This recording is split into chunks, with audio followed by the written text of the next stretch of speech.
Hello and welcome. My name is Jason. The channel is It's Probably Okay. And we're playing Demigods, a game that I made and then hosted a channel to then run myself because I guess that's who I am as a person. Let's go around and meet the people who put up with me long enough to do this. We'll start with Joey. Well, first of all, I'd like to say you didn't do that badly, Jason. You just seized the means of production. So good for you.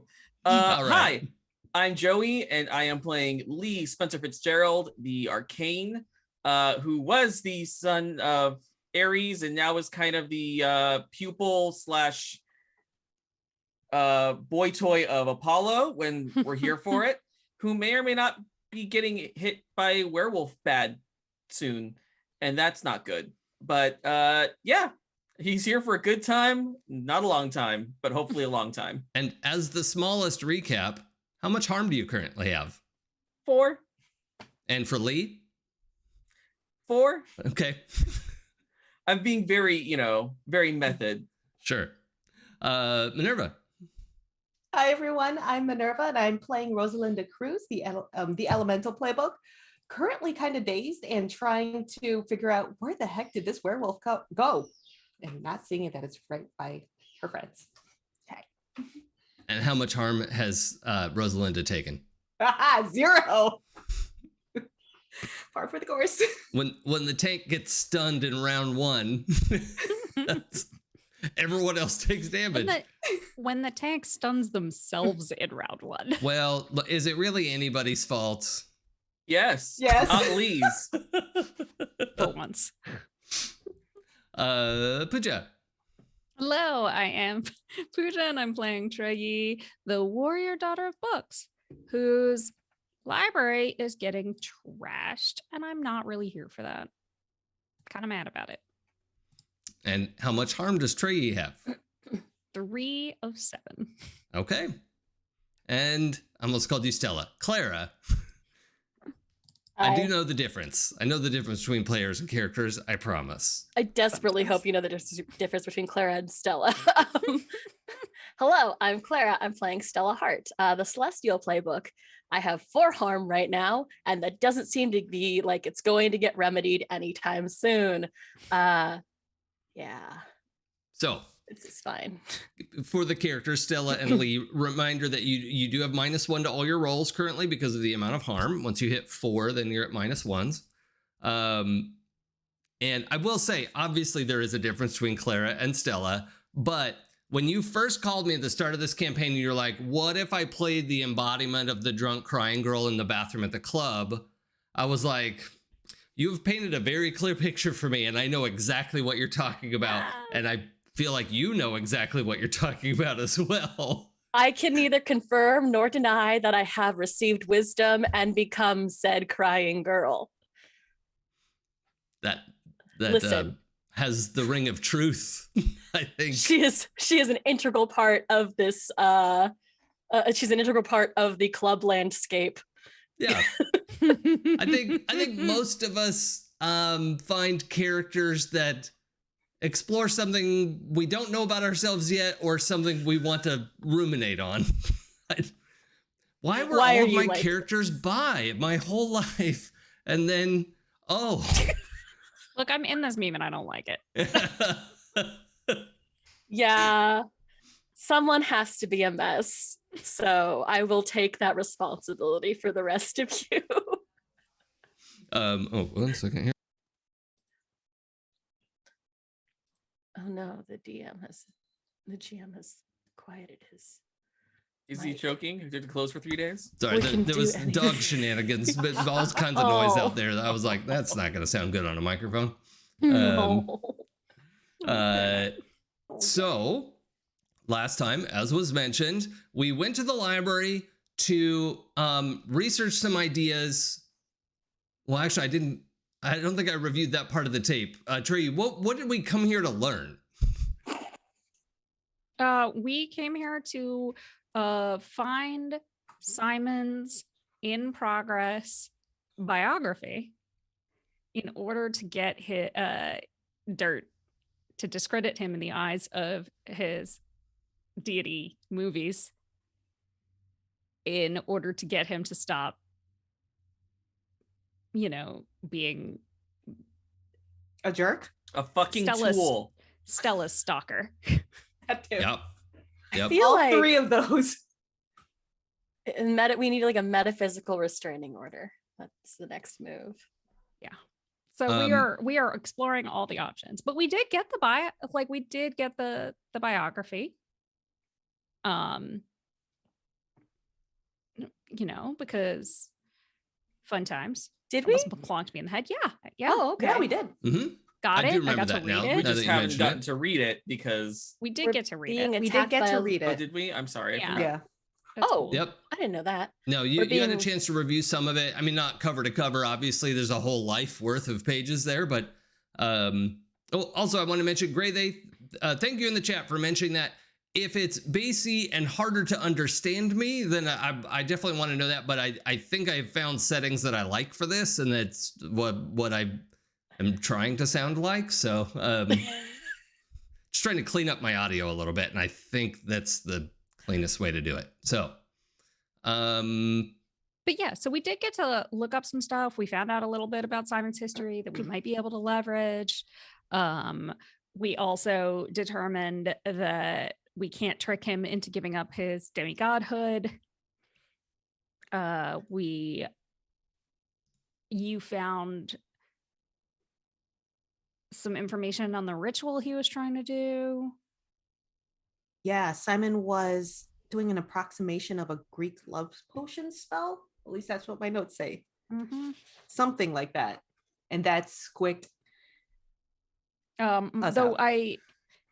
my last thing is werewolf burst into library. What the fuck? How? Where the fuck is Sensei? Where is Sensei? Is Sensei the werewolf? Sensei noped out when we were starting to talk about stuff that Sensei didn't like. Sensei to be also said, involved in. "Hey, if you need me, call me."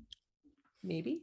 We should No probably matter call where him. you are. Already no matter how tried. far. well, I did you tried. call on Sensei? Yeah. And Oh, I don't nothing remember that part. happened. Nothing happened. Okay. I think that's why I wrote down where the fuck is Sensei bit. One might thing I just will take a note second. is I remember we established at some point that Sensei shows up with a different face all the time, and at some point I'm pretty sure we said you always know it's them, regardless of what their kind of physical presentation is. So you would know, well, at least based on your experience so far, if this werewolf were Sensei, but also there shouldn't be a werewolf in here or Also, anything. like, if Sensei has decided to teach me a lesson by wrecking the library, Sensei might be mind controlled. Also, wait, how much reverence do you have for the library, considering how much you're like not into the study thing? Like, this is It's not so Like- much that I have so much reverence for the library as like It's mine. this literal dog jumped through the window and is wrecking my shit. all right. All right. I like it, but it's mine. Only I am allowed to make a mess in the library There it is. Okay. and to scream and yell and run around So while the books chase me. as the briefest play-by-play recount is the werewolf came bursting through the windows. It was kind of a 17th century French hunting lodge, which I had set up before somebody did Something Bad Finds Us. No regrets. And then it jumped in my head that like one of those original werewolf stories is from the French countryside. The beast I was of like, that was convenient. I must be a genius. the beast of Gévaudan. Yeah, that's it. Thank you. A werewolf came bursting through. Rosalinda charged it, but managed to stun it for a moment or put it off guard a little bit. Also managed to stun herself because it was an equal and opposite reaction. And Trey rushed in, following Rosalinda to also take on this werewolf. And both of them ended up sort of knocked aside. And the werewolf then charged through the room, having been taunted by Stella. Well, kind of. So I had made a silver Oh, that's right. dagger short sword moment, Yes. and it caught that. and then Stella tried to call it off of me, and somehow it still just got both of us. Right. But both of the clothies used taunt, and now they're taunt juggling and have more harm than the fighters. So I sometimes forget which character I'm playing. I love that for you. This is great. This is also, I love it for me. Also, I think we should start calling the clothies or the squishies like the nougat of the party. The nougat. I love nougat. Okay. Crispy, crunchy on the outside, soft and chewy in the middle. Heartbreaking. So I believe we left off with everyone having had a turn, but what we have is Rosalinda and Trey are all the way down at the end of the lodge near the broken glass, and there's kind of like rain and wind blowing around. It's not like a gale force or anything, but it is, there's a lot of shenanigan happening at the end there. The fireplace, a bunch of stuff got knocked over there. It's not spreading. The library's not on fire, but there is, just a mess. A bunch of the long tables that look like they'd be great for a banquet, but also for a bunch of people sitting down to read. A bunch of that's been like scored and ripped up by the werewolf's claws as it sort of like galloped down to get to Lee and Stella. It reached Lee and Stella, slash, ripped up both of them. They both have 4 harm, which is a debilitating amount of harm in Demigods. So that's a -1 to every roll that you make. And there's no way to offset that until you can heal up. So just reminder about that. And we're at a point now where anybody can take a turn who would like to. So perhaps the nougat would like to keep aggro. Perhaps they would like to wait for one of their companions to do something. It's up to you 4. I think. Go ahead. No, I want to make sure you stole I cannot use my cloak of obscurement right now, right? It is dead. Correct. It is dead. Dead in the water for this. I think it's ripped in yeah. We don't officially destroy gifts in Demigods, but it is currently damaged. Okay. Just curious before I move forward with this. Also, I can fix Lee and my damage, but if Lee wants to do something first. Well, I was also going to try to fix our damage. So you go first. I roll bad. Bold claim. That's a bold strategy, Cotton. Hold. Keep in mind, this is a dice roll, and if you get a 6-, you are nose to nose with the werewolf. Well, I have a backup plan if I'm still nose to nose with the werewolf. Okay, I want to make sure everyone has the lay of the land and is making fully informed, enthusiastic choices. I'm not like pinned or anything, right? Well, it's like in your face. Like the two of you kind of got knocked around, and it's like it's sort of bullet time as we're making these decisions because it's all happening very quickly. But okay, I have a dumb idea. Okay, I like it already. So I have black hole stun, which is not for this purpose, but if this thing counts as mortal, which I don't think it does. It does not. Will it still work? I don't know. It says, to me, the wording of something like that says stun a group of mortals means it definitely works on mortals and maybe not on a supernatural. So if you decide that you want to do that, I will make a decision about the roll. But that's my read of it. I figured if I was already kind of, touching it, it's a touch delivered ability, I think, but it's just overwhelming a creature's mind with the vastness of time. And, any port in a storm. Any port in a media storm? You're fired. Okay. That's fair. I'm fired. Bye, everybody. Yeah, good season, Joey. Thank you for coming in till mid-season. That's a wrap on Joey. So if unless anyone has literally any other options right now, I kind of want to see if this works. Rosalinda looks like she's got some impulsive elemental shit on her mind. Mhm.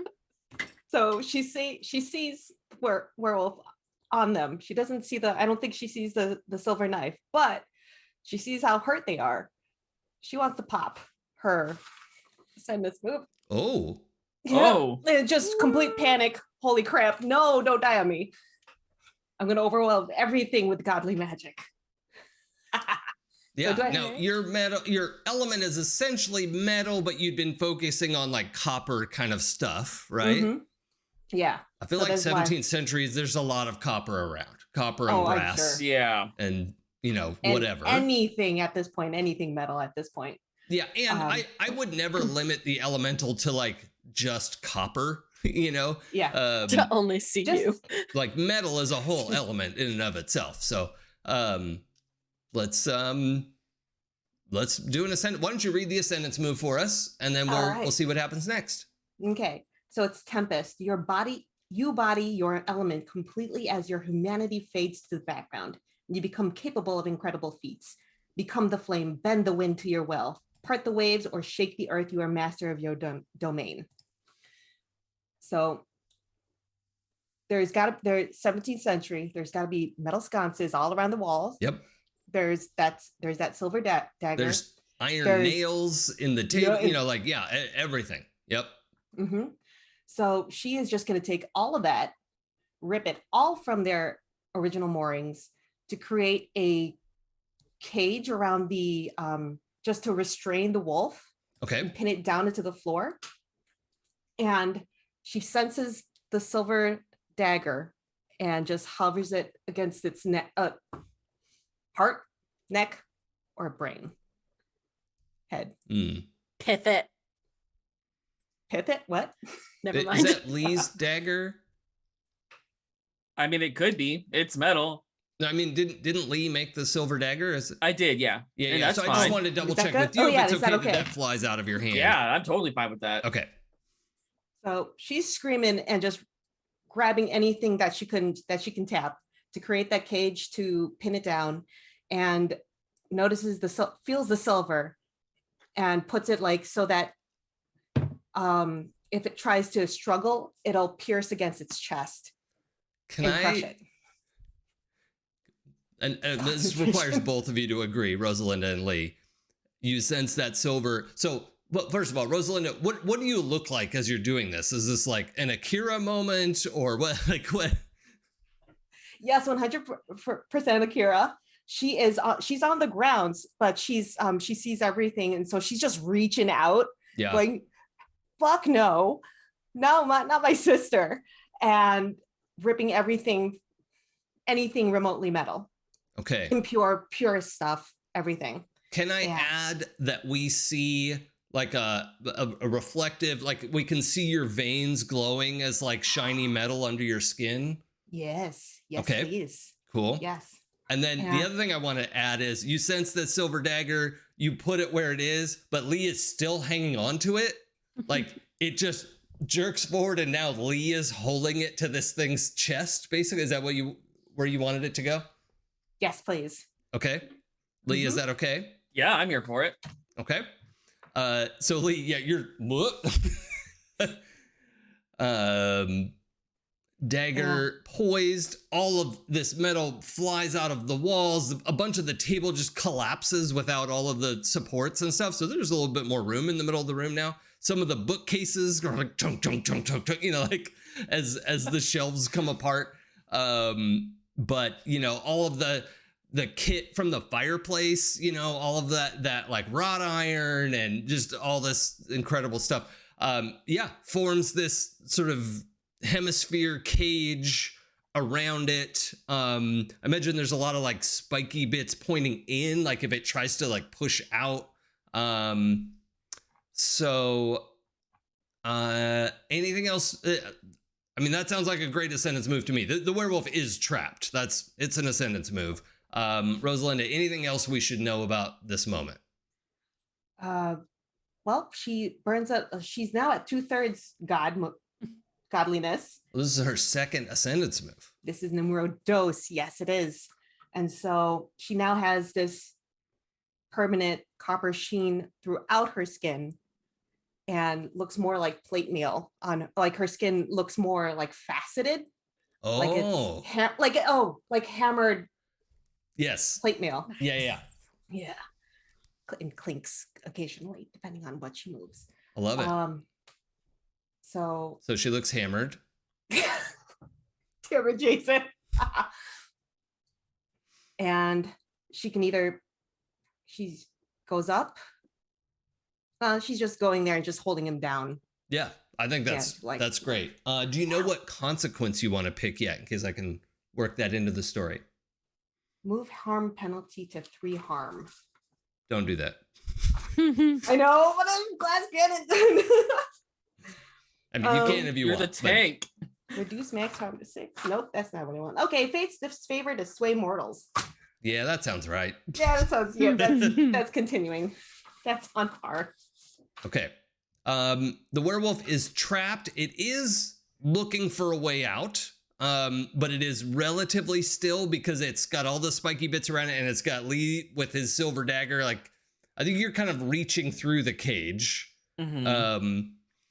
But what do we want to do next? So Lee is first going to try to summon some of his healing power from Apollo and cast regrowth on him and possibly Stella, depending on how well the roll goes. So we'll see how this does. But it's weird, which is +3, which is good. Okay, thank God. That's a 5 on the dice. +3 is an 8. Isn't it +2 because you're getting a -1 for your? Oh, you're roll? right. It is a +2. You are correct. Thank you. Teacher, can we have homework? No, but I totally forgot. So that's a 7. So I get to heal 3 harm. So I will heal 2. Stella can heal 1. Okay. And because Lee can't help himself, he's going to stare at the dog while he's using this and say, heal. Okay. Yep. I like that. It's you don't really see the light of consciousness. I mean, obviously it's a sentient being, but not sapient. It doesn't seem to be like having banter with you, but the audience gets it and loves it. Everybody loved that. That's what I thought. Yeah. Trey, what are you up to? Oh, well, And this is still kind of the bullet time moment because I've got one thing to pick up after everyone takes a move here, but Okay. Well, I wonder if there is a way. You know what? I want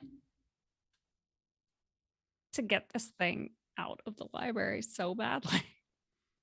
So I am going to call in reinforcements. Oh, okay. I don't want to hear. I don't want it. I don't want it. I don't like it. It wrecked my shit. Just rude in general. And you don't have -1 yet, right? Nope. I mean, at all, not yet. Like, why would that happen? So I got an 8. And I get a thread. It's great. Oh, wait. I get to roll with Fate's Favor. Whoops. I got a 9. And I no longer get a thread. Rude. Fair. Let's see. Does reinforcements say, is it supposed to be the same thing every time, or is it you pick? You contact your Pantheon and request support. It might be a unique item that they have, or a small group of fighters appropriate to your mythology. They send what you ask for, but they will expect you to do something for them later. Right. So do you have a sense, or do you want me to fill it in? Like, I'm happy to do so either way. I think that in this case, we've got a nice group of werewolf hunters. There's a whole, Actually, you know what? I'm going to switch it up a little bit. because I am who I am. And the family, and I'm going to look this up real quick, and I'm sorry, just because names are so hard for me. Oh, I'm with you on that one. I have name generators and lists at hand.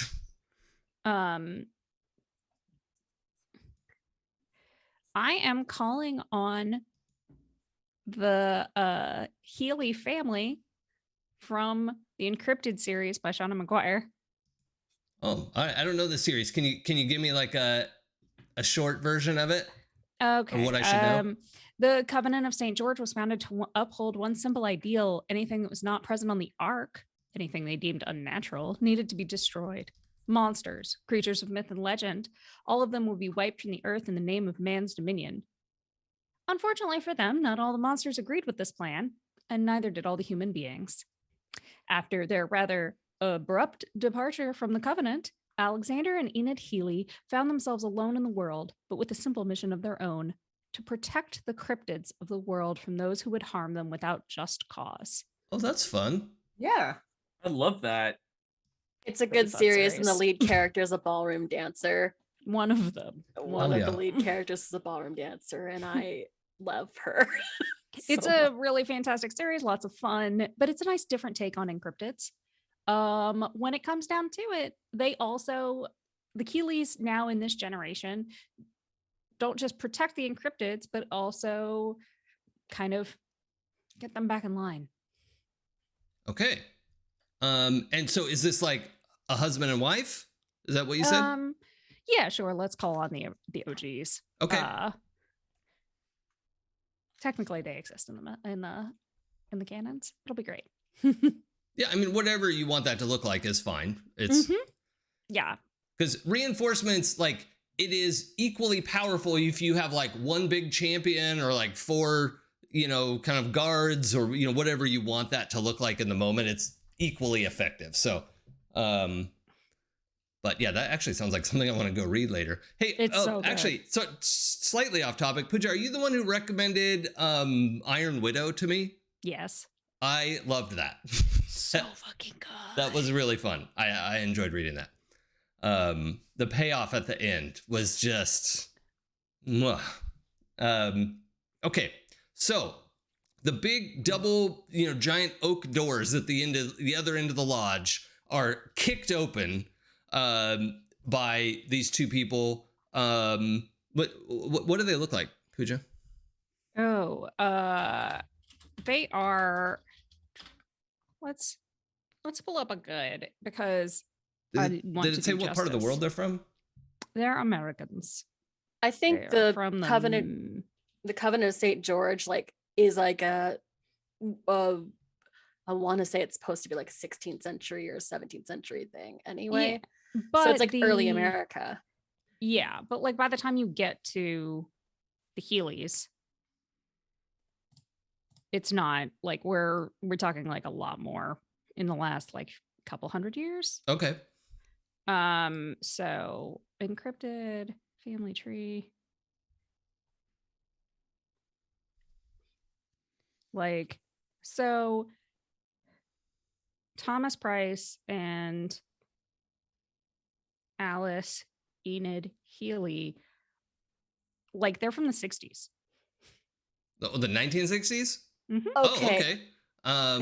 Desperately awesome. want disco coat jacketed vampire hunters now. I don't think I'm gonna go full disco, but it is the kind of I think we gotta have a fringe leather jacket, and it's like badass ass kicking 60s. Yes.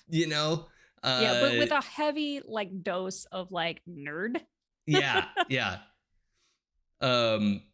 Because you almost get that, the like that was really the launch of the conspiracy theorist, that period. So anyway, these two, they kick in the doors, they come in with, I guess rifles, right? Like that's 1960s kind of stuff. Yeah. And they've got, of course, like a shoulder bag is slung over, what was his name, Thomas? Like So Alexander is a specialty in. He has a specialty in knives.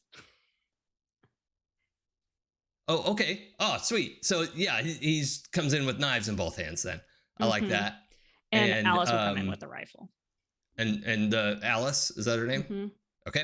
Alice has the rifle. And they come in, but they don't come in shooting. They like kick the door open and are saying, we heard, like they're obviously responding. Trey, what does it look like when you summon them? Like they're for everyone's benefit. It's clear that Trey did something and these two came bursting in. So what does your call look like? I am going to say that I have I take out a piece of paper, like origami paper from my coat and fold it like stupid quick. It's like, that should take a lot longer for you to make, in this case, a tiny wolf. And I blow on it. But it's yeah. Yeah. And I blow on it and it runs off. Yeah. And like 3 steps away, it poofs. I love it. So that wisps, the doors burst in from the other direction, and they're saying, wait, we have this. I think that's probably, what is his name? Jonathan? What did you say it was? Thomas. I don't know. Same, right? All white guy names sound alike to me. But he comes in like he's got knives in hand, but he's kind of like holding them like, wait. And Alice has her gun kind of like pointed at the floor, but is ready to go, right? And they're just trying to get everyone to like take a step back from the werewolf. They're with me. That's all he needs to hear. He'll take the knife and put it, I don't know, like in his waistband. Like, he doesn't have a sheath. And step away. In the small of his back. He'll put it behind him in the small of his back because that looks cool. I don't know what I'm saying. Pooja, do you have Slack open? I can. Okay. Real quick. Rosalinda makes the cage just a little bit tighter around the wolf now that Lee's not in it. Or at least it doesn't have his arm through it. Just makes it a little tighter so the wolf can't move too much. Okay. And let Lee get his arm out of there. I appreciate that. He kind of went out on a limb to, Woof.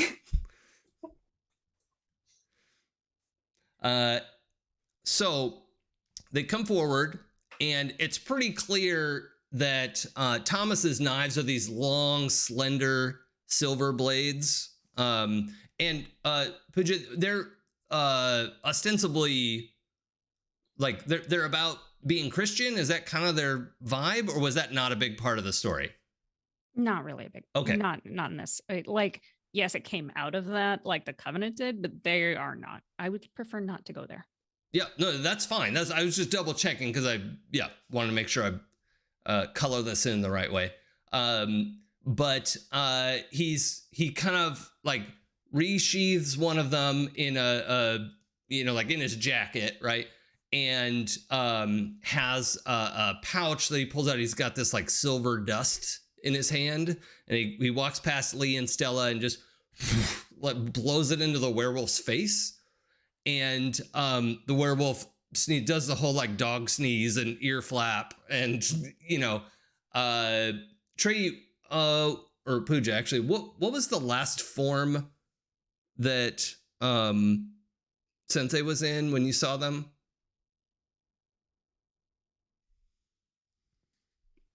Because you got here, and they were here when you got here, right? I So don't they remember. probably looked like 17th century French. Badass Belle. My Oh, nose that's right. It was like It Adventurer was Badass Belle. Belle. Mm-hmm. Yeah. Okay. So Thank you, Minerva. we see her the werewolf shrinks and changes, and she's in this like ripped, I mean covered, but ripped dress, you know, like not dress, the way she was dressed, right? Is like torn, and there's like bloody gashes, and she's like kind of like drops to her knees, is holding on to the bars of the cage, and is panting, and is like trying to say thank you, but she's out of breath. And Alice looks to everyone and says, your mentor was attacked and sent to do this. Please be patient with them. Rosalinda dismantles the cage and looks at Trey. Yeah, Trey is rushing to Sensei's side. It's like, what? Who did this? You know who did this.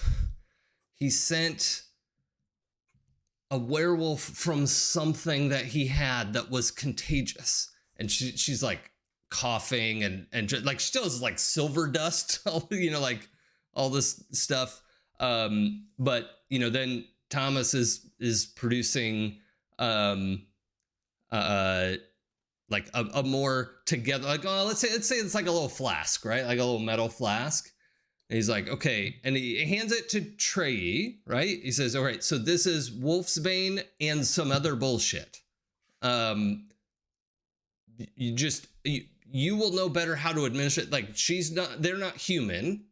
So you'll know better what to do with this. I'll just let you administer that. And then Alice kind of just officially like slings her rifle back over her back and is, you know, keeping an eye out, and is kind of looking down the hall and, you know, just trying to get a sense of what all's going on. But what are your reactions? There's a lot happening all at once. I don't want to just steamroll the narrative here.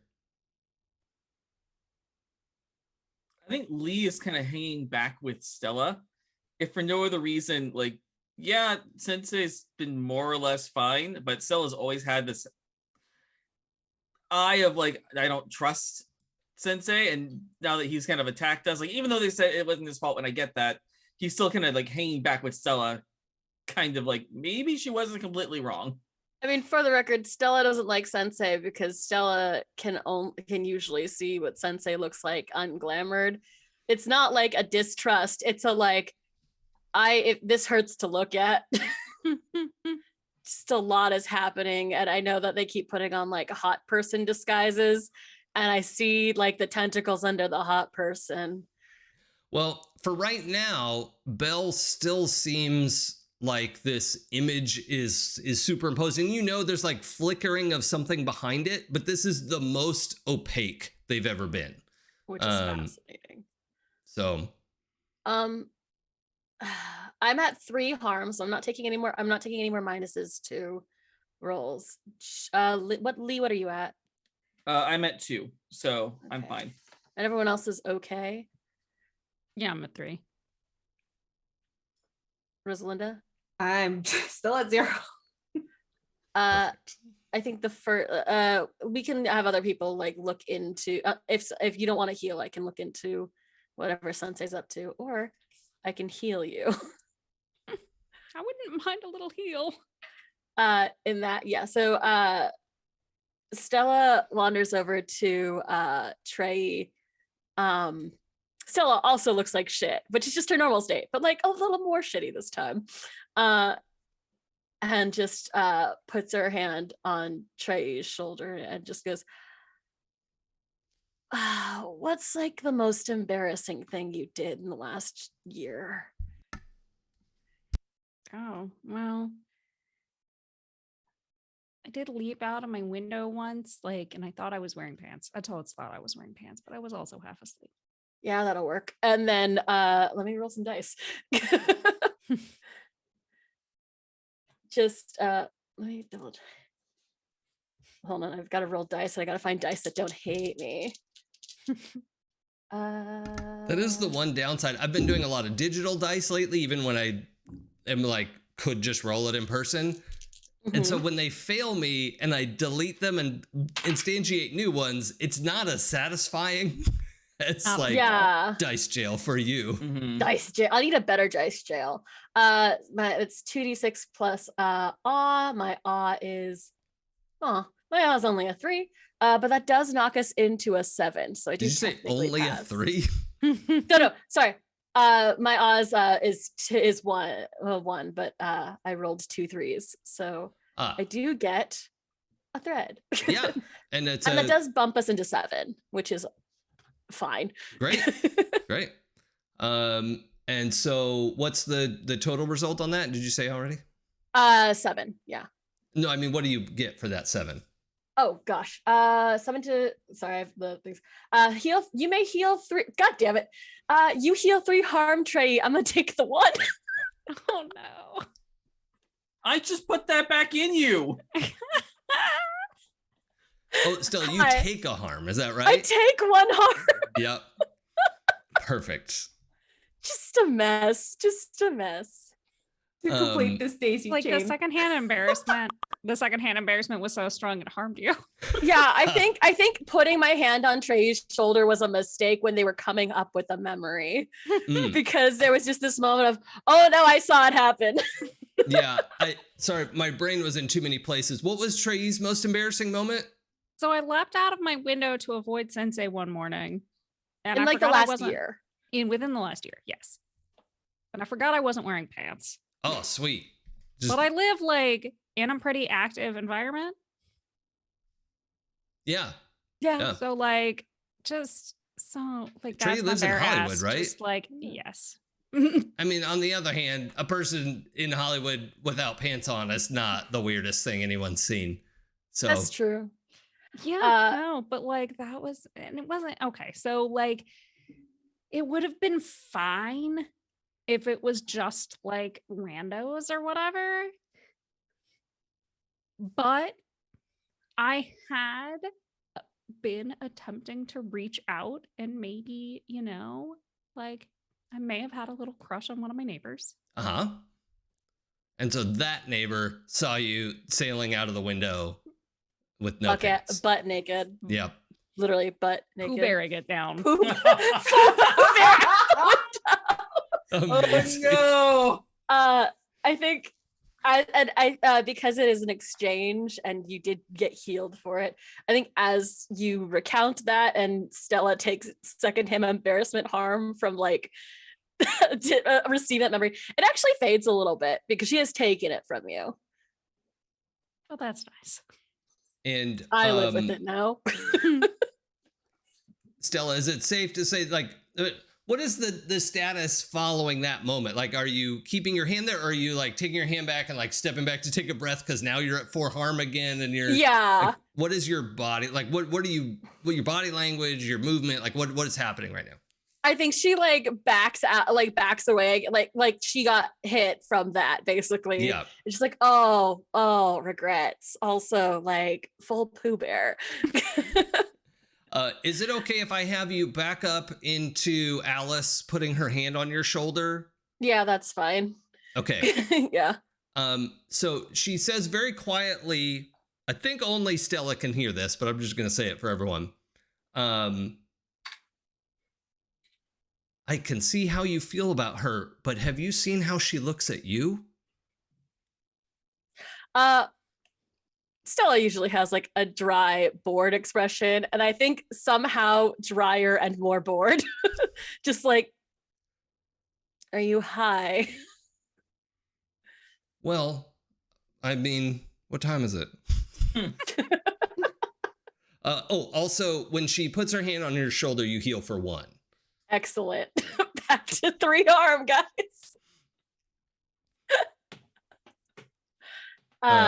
Yeah. And really, it was like something about what she said. Like she didn't do any magic or anything, but she is a denizen, like a creature, a mythological creature of the media pantheon, and you are part of that as well. But of course, Trey is royalty in the pantheon, and so they sort of answer to her. But for Stella, it's pretty obvious what Alice is talking about. Mhm. If you need me to elaborate, I can. But Yeah, it's kind of just standing with you, like Alice is impressed with her boss Trey, and is like, obviously you are too. You know, like she's trying to engage you in this like quiet conversation while everyone's kind of getting their shit together. And yeah, I think still after, but I'm trying to decide like how much do I shut down this conversation? yeah, that's what I want to know. The improv person in me is like, don't do it. Oh, and should Yeah. we say you all are like 20 somethings for the most part? I think Thomas and Alice are probably like 45, 50, something like that. A little bit old. Is that okay? Or Sure. okay. Sure. Yeah. I just want to say they're a little bit older. Because it's fun to think of like middle-aged to slightly older than middle-aged people like dressed in Kicking 60s clothes. ass. Yeah. Let's be honest. Exactly. Like I just love it. I love it. Mhm. I love it. I want there to be plaid bell bottoms happening. But yeah, no, I think Stella does the like withering glance that only like perfected as a teenager withering glare that you give to adults. And it just sort of like, I feel like this isn't the time. And also, I think what like doesn't have the brain capacity to like, that is in a box that we put over there. We just don't talk about it. Sure. Well, you know, her conversation, like she's like lifted the lid of that box. Yeah. And That's She's just like, gonna "Ooh, tick what's in under here?" Yeah, Yeah. that's just gonna Okay. tick under the floorboards for a while. yeah. That's not that arrangement works out for everyone. Every time I've heard that story, that's fine. Nothing bad can come of that. Nope. I don't. Yeah. Every time you open any box, there's only good things in there. Only good things in those boxes. Mhm. Yep. Yeah, I think Stella fishes out fishes out her like e-cigarette and is just like, this is I almost died. And someone's trying to kill us, and like my ex is trying to kill us. So this seems like not the appropriate time to try to date more people. Well, Who are you trying to date? and in that moment, I don't want to lose that. Alice like wrinkles her nose at your vape, you know, and pulls a joint that wasn't behind her ear a minute ago, but now it was, right? And hands it to you like, please don't. Like, Is the vape too douchey or not good for me? she doesn't explain more than that. She just is handing you a joint of like, I'm not gonna say no. It's like, don't let a gift a joint in the mouth. Can I? Okay, hold on. This is the dumbest use of okay. I can't do magic. I think that's just and not Alice my is a ability. mythical creature. Remember, she's not a human being. Yeah, I'm not gonna say no to this. I just take it. Okay. And like, I just, part of me, if Joey had less agency, I would have like poke Lee and see if I could just surprise a spark out of him. Okay. So Rosalinda is leaning in asking, what do you mean? What was it? What was the line again? Can you give us? Who are you dating?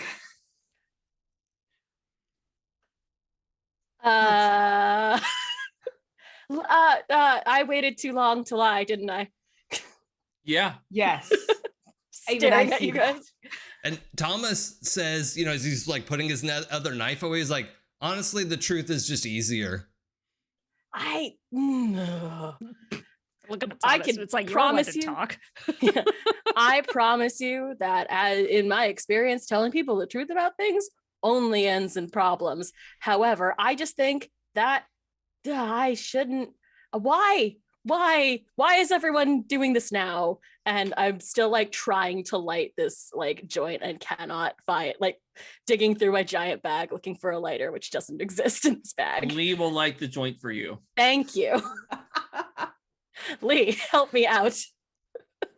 Is this a lighter or a finger snap? Like what do you? No, it is a, It is concentrated. I think it's a sunlight. finger snap. And as I snap, little flame on my index finger, and I Right. go and just. Or light does it it. just get hot like the lighter in the cars used to have? Oh no, that's way too primitive. Okay. This is like a blue butane like Oh, nice. Okay. moment. I like it. Excellent. Anyway, And yeah, this is why you always have to be prepared. maximum fidgeting. I'll throw a condom at Lee. Next, maximum fidgeting aside, like the sort of extended Stella's fight. Like, I don't know, like joint hanging out of her mouth. I don't know, like. It would be nice if like I could actually just spend time with Trey without the world trying to kill us. That's all. And like is doing it like hunched over her purse, which we established is fairly large, like full gremlin, like just a joint hanging out of mouth, having dug through it, and just like her. Yeah, I mean, is it accurate to say Stella being stared at by like 6 people is uncomfortable? Yes, maximum amount of people who can look at Stella. Okay. Turn the dial all the way up. Yes. This Trey, went all the way to 6. What's your reaction in this moment? You've helped Well, Sensei when out when of I the hear thing. Rosalinda say like I'm helping Sensei get out, like doing that thing where like you like can't, if they can't hold the flask by themselves, you're helping Right. them hold the flask, whatever. And then Rosalinda's like, wait, who are you dating? And I'm just like, freeze. Like with the flask kind of like tilted out to Sensei's mouth. Sensei has to be like Head tilt. and I'm not like trying not to look, but also I'm like totally looking Mm-hmm. to be like, who? And when she says she wants to spend time with me without us, I'm just like that perfect like a little blush that comes across your cheeks. What they do when people in the books anyway. Lord knows. And then and it's just like this like clearing of the clouds, like joy spreads across her face. This is going really well. But she doesn't say anything because she's got to get back to, once she can stop staring, she's got to get back to helping Sensei. Besides, on top of all of the other shit that's happening, and like 70s weed's excellent, let's say. Magic 70s weed is fine. Works fast. Besides everything else that's going on, what's his face is trying to kill us. Me, you, us, the group. You know, Collective He's us. just He wants trying to to kill the us. rest of us. Yeah, he doesn't want to kill you because then he can't date you. Well, I mean, he could, but that'd be a very long distance relationship. I feel like dying That's has not stopped people before. I am for eliminating him in some way, shape, or form at this point, because isn't this like attempt number 3? Yeah, it keeps happening. Yeah, I wonder I'm why over that it. is. I'm pretty much done with this myself. I mean, look at the library. Oh, like Stella like looks Like up and and right just- then, like another bookcase goes kuching. Yeah. Just totally other end of the room, like tunk, tunk, tunk, tunk, tunk. Yeah. Hmm.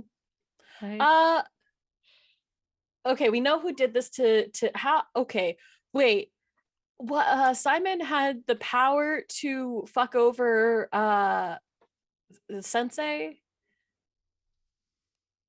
Simon summoned something with the power to infect Sensei. Oh man, fuck Is what Simon. it sounds like. Yeah. No, don't fuck No, Simon. let's Yeah. No, not. stop unfuck fucking Simon. Simon. I That's thought what you got us liked here in the first Trey. place. Unfuck Simon.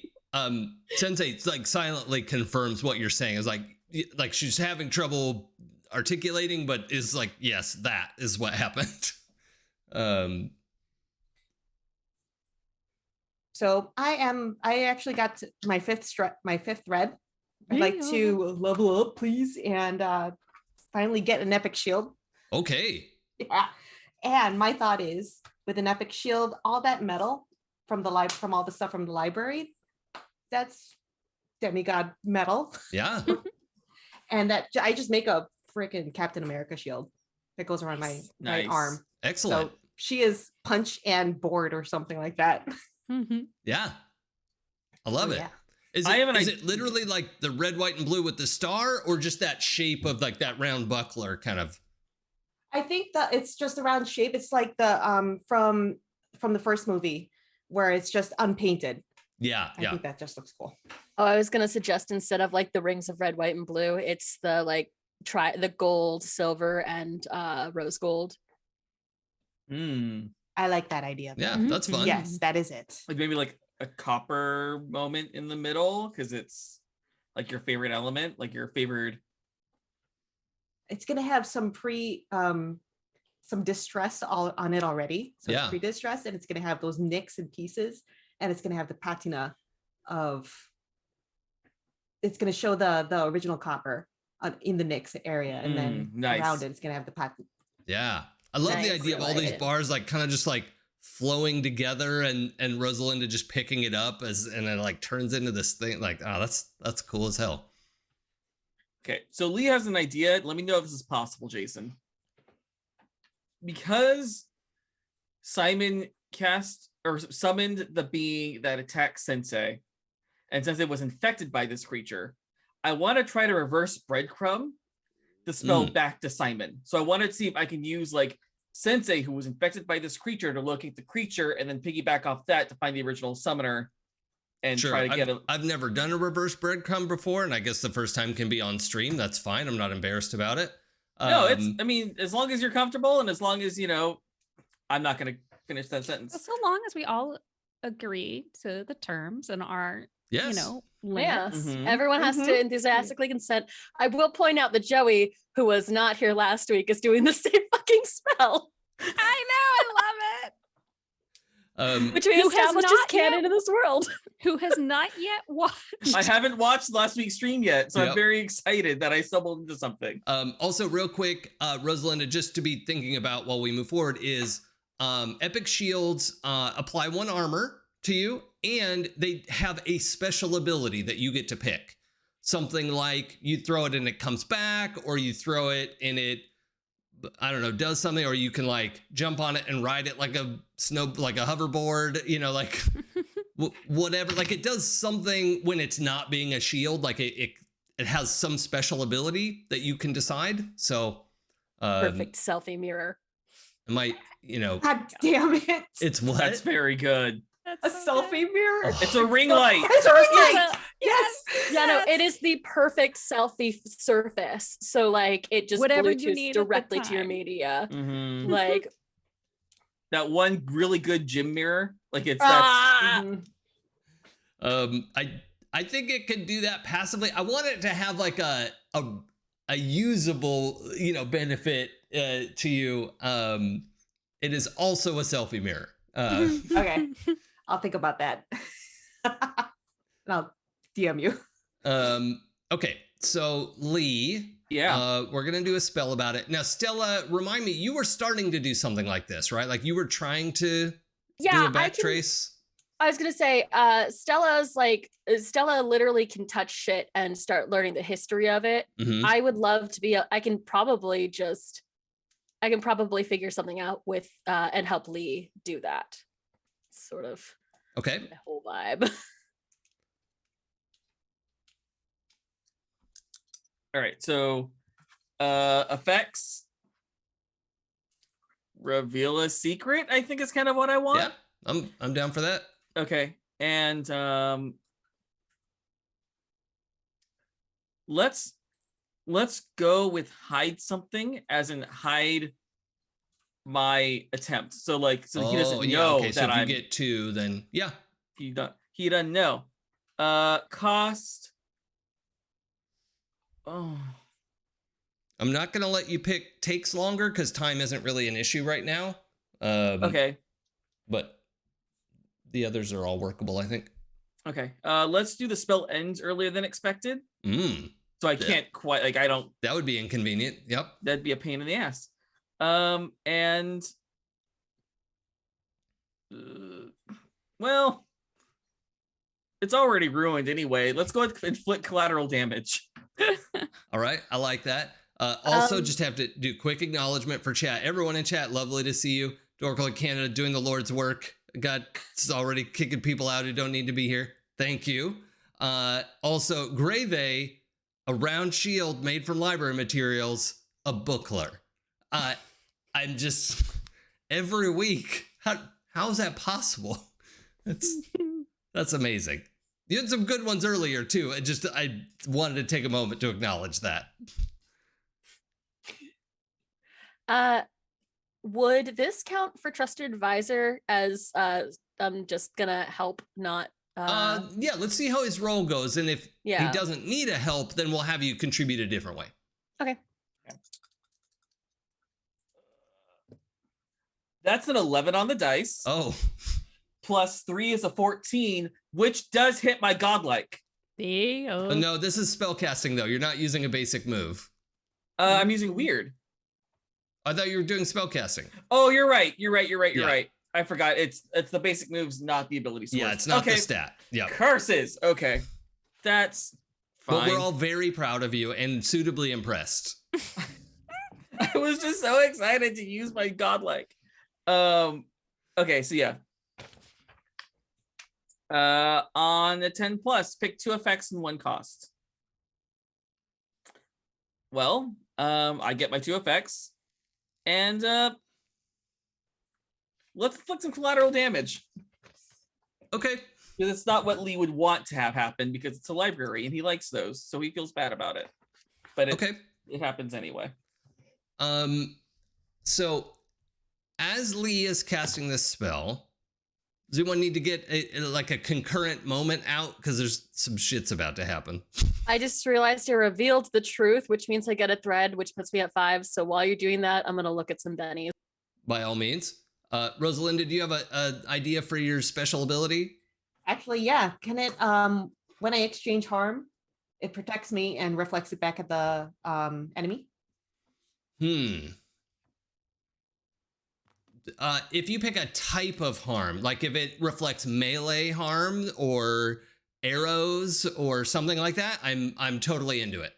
I will say this, because I know sometimes this matters, Jason, that is very similar to Shields Up. Oh, right. As long as it doesn't do everything that Shields Up does.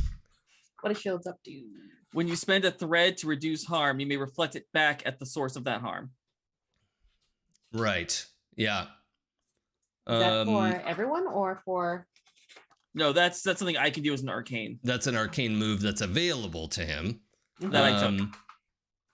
But let's Can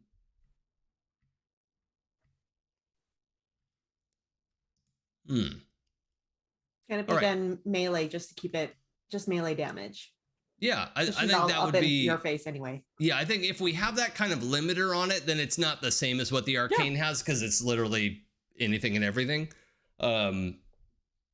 Another thought that might be in tune with that, or if it helps kind of refine the idea, is rather than reflect the damage, when you take harm, you sort of like trap them into fighting with you. Like maybe they're like sink into the shield a little bit, or the shield like grabs it, like something like that might be, a grappler shield. I don't know. So something like that. You don't have to decide right now, but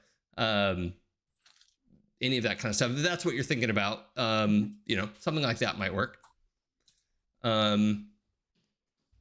Okay, so Trey, you're kind of still sitting with Sensei, right? Mm-hmm. Okay. As Lee finishes the spell, Sensei also finishes the flask that Thomas gave them, and finishes it, and this sort of gray smoke starts like coming out of her nose, their nose and mouth, and it's pulled by Lee's spell, and the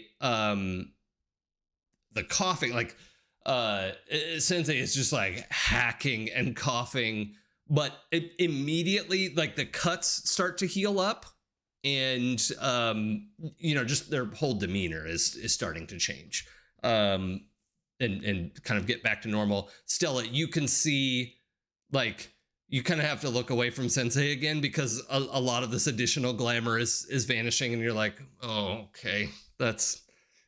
I mean, you can only see a small sliver of their true form, but it's Yeah, if Stella wasn't like pretty high right now, she would have a real problem with this. yeah. Yeah. She's like, right on. And like just look somewhere else.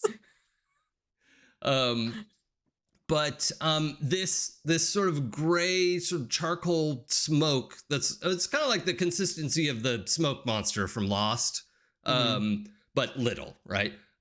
Except it kind of floats in the air in front of Lee and then stretches out like a filament, like a string or a thread, I guess, and stretches out, keeps going much further than what, like, if you took this smoke and made physical particles out of it, right? Like it shouldn't be able to go this far. But this string sort of like spools out from as if this smoke were like a ball of wool or something, right? And you're just spinning out from that. And it sort of, the thread shoots out of the broken windows at the end of the lodge and is off into the stormy night of the 17th century France. Well, we have our heading. Oh man, I hated Lost. I did too. Stella just like watches this go like, oh man, worst plot line. Like, we're gonna follow it, I assume. Yeah, it's going to lead us right to Simon, and he doesn't know we're coming. Yeah. And the collateral damage tree, this is mainly knowable to you in that you could feel, like, as soon as Sensei was getting better, the library started to like pick itself back up, but all of that halted because the library is now an anchored point between two probabilities or some bullshit, and the library can't recover until this thread is resolved. Cool. Yeah. Let's follow it and let's do it quickly. I'll take point. She starts marching. And Alice says, well, ma'am, I guess? Did we decide what people in the... Editrix. Editrix. Oh, Editrix. Do you want us to go with you or stay with Sensei and get them back on their if you could, feet? stay with Sensei, and if there's another incursion of the,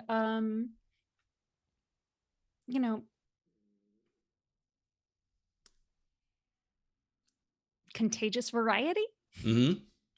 but they're going to be here for a little bit. And so they're going to need backup. Okay. Well, we'll be And I'm here. gonna, And like, kneel down next to Sensei, and it's like, we'll resolve this as quickly as we can. Obviously, I'm leaving you these two. But hunker down. One way or another, we're taking care of this. Okay. Well, as soon as I can join you, I will. But I can tell I won't be able to leave for a little while yet. Yeah. Okay. And the four of you head out through the windows. Is that right? Mm-hmm. Okay. That seems the perfect spot to take our break. Hey. A couple Hey. minutes early, but might as well make a good transition there. So everyone, we're gonna take I'm gonna take like a close to 10-minute break. Just so everyone knows ahead of time. We will be back at 2:30 Pacific time if you're watching live. If you're watching later, don't worry, I'm gonna clip this part out. So we'll be back in just a few seconds. So thank you everyone for joining us. Stretch your legs, grab some popcorn, whatever it is you need, and we will be right back. See you soon.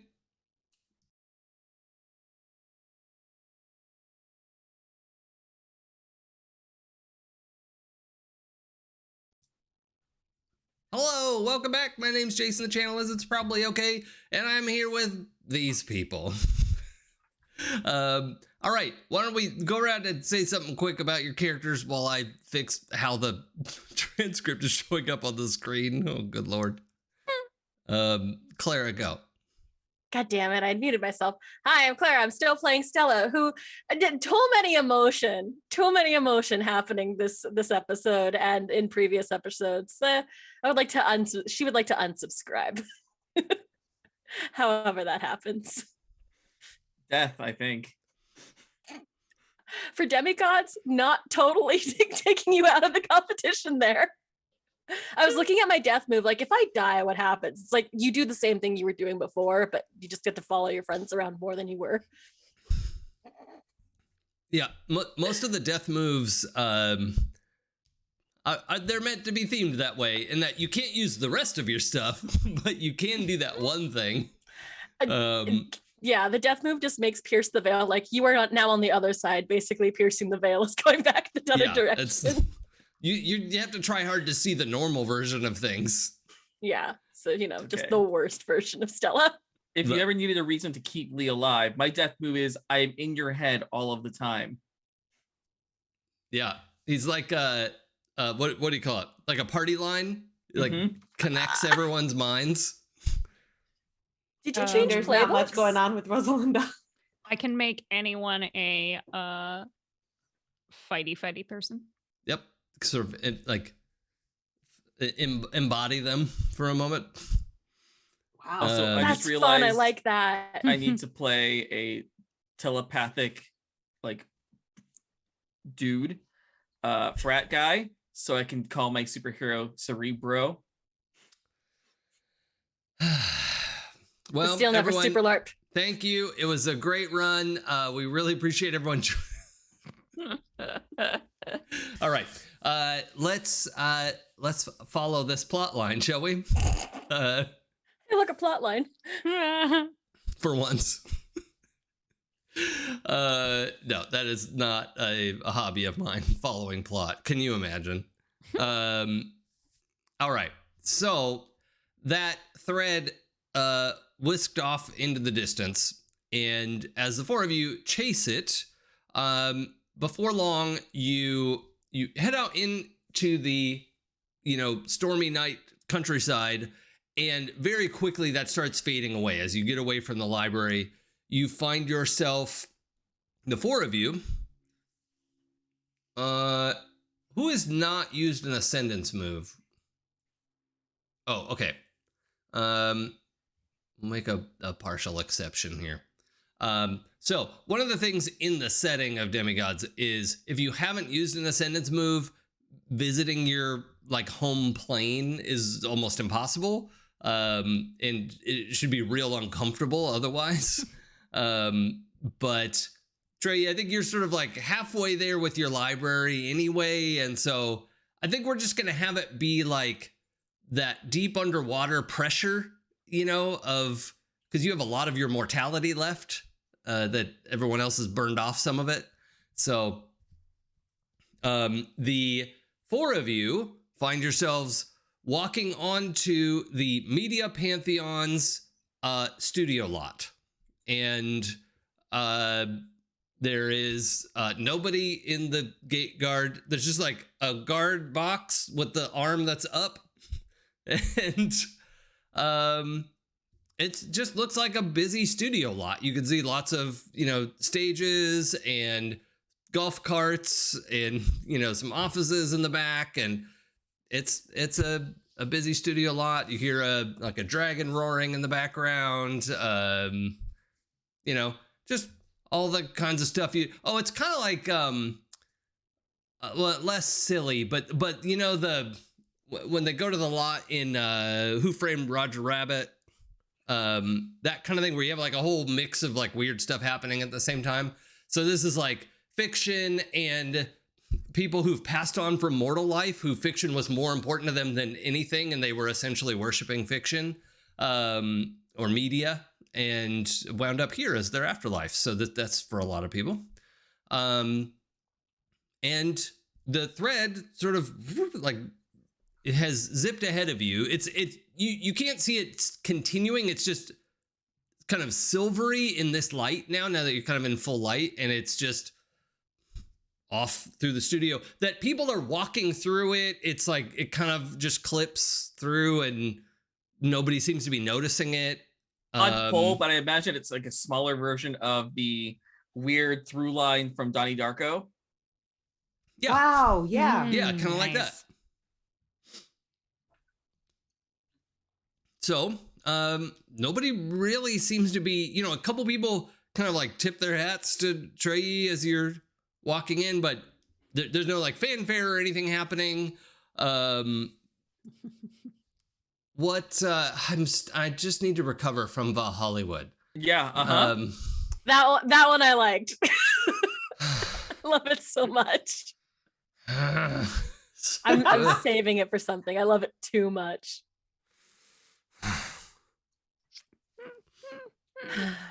Well, Hollywood. Okay. So good. Yep. I'm fine. So good. I'm fine. All right. What are y'all doing? I'm following Yeah. Rosalinda. She said she's leading the charge. Mm-hmm.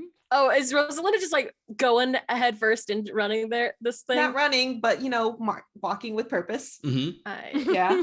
And just keeps looking back at you guys. Like, It's like when you have a dog who's really excited to go on a walk. ready to go. So I'll just assume the four of you are kind of hurrying through the lot. Yes. Mm-hmm. Yeah. Okay. I think hurry. It would be a stretch to call Stella hurrying, All right. Well, but keeping up. as fast as Stella goes. Yeah, Stella moves at the speed of Stella. Okay. And I want to be clear, for the media pantheon, they don't really have a separate like good place, bad place, purgatory. It's less, it's not filtered out like that. There's just there are people wandering around. There are media characters. There are people who've passed on and are just here now. And when people pass on and go to the media afterlife, they take on a role here, which could be like a job, like a studio job. It could be as a performer. It could be all kinds of things, but that's just a sense. So in my mind, this is like a bright, noonday Southern California, sunny, cloudless sky. But over some of the like outdoor lots, you can see it's nighttime there because it needs to be, or it's sunset, in another part of the lot. And you just, everyone's trying to book time on the sunset stage. We're like, oh, let's just make more of them. Okay. There's like 3 sunset stages next to each other. That'd be called the Sunset Strip. The time of day is sunset, not on Sunset Strip. Yeah, thank you. You beat me there, but Stella definitely like having taken this and it's just like, did we die? Did I miss something and we just died? Because isn't this our afterlife? It's both, right? It's like your Mount Olympus and your Valhalla. Yeah. I'm not sure we didn't die. Pretty sure my spell didn't kill anybody. Rosalind just noticed her surroundings, just was following. It's like, oh, damn. Stella pinches Lee. Rosalind and Stella, have either of you been here before? Stella's seen this place before, I think. If she's maybe a vision or a representation of it. Yeah, and at the time, I don't even know that she would have known that's what was going, because it would have been like when she was 16, and also like going through her like demigod awakening puberty thing. Yeah. So like, well, and both of you are children of influencer. Yeah. And they're very present in like mortal life. Like they're not hanging around on the mortal plane, but they come to you with messages, right? Like that. Yeah. Like they don't need you to come to the mountaintop. So they have probably never called you here, and it's pretty hard to come here if you've never used your ascendance move. So that now, Trey, for you, I think you probably have been here before. What do you think? Yeah, I think there was like an initiation period of like, I have to make the rounds because I am the new editrix and Right. da da da da da. And it was like really, really uncomfortable. And Yeah. it's still really uncomfortable. And it's kind of like my skin is way too tight. Okay. But I have had a little bit of time to like acclimate myself to it because it's not the first time. The first time really fucking sucked. Yeah. Yeah. You just got a little bit of that pressure, the tightness, that makes Mhm. sense to me. I hand Trey my joint. You look uncomfortable. You're what? I hand Trey the joint, which is like Oh, the joint. Okay. it's like a nubbin. There's like too little bit left. Like, Actually, I think it just keeps burning at like 3 inches. It just keeps burning. Oh, never mind. I love this place. But she does hand it to you. Like, you look stressed. like, sure. Man. You don't have Alice to. always, No peer no, pressure. Alice has all the good stuff. Let's be real. Just think like all Lee- Alice's across all things. Yeah, Right? if your name is Alice, you good. I think Lee shoots Rosalinda a look as Stella hands Trey the joint. Like, Like, are we gonna have some too? Is that the Is look? this going to be No, an it was more indirect like, kiss? is this exactly that? Like, is this Oh. is this a Lady in the Tramp moment? Like, are you both gonna start at the opposite ends of the joint? No, that's Do you that not how know that how that works? works? Joey, not let how that me works at explain all. smoking. I graduated Dare. I think I know what smoking is. Yeah. It's the devil. I don't. Quiet, narc. Snitches get stitches. Oh no, Stella and Trey just in the back of the bus now, just like Now, the whole game. We need a golf cart. I mean, Stella needs a golf cart. Stella wants a golf cart. Yeah, need is a strong word. That is the most actor thing you have ever said. You are the fuck. You are the editrix. We need a golf cart. Yeah, that's totes why we need a golf cart. Trey, do you want a golf cart? Yes, I would like to get Stella a golf cart. Okay. Somebody pulls up in one. Looks like he's straight out of the film Newsies. But is like driving an electric golf cart, you know?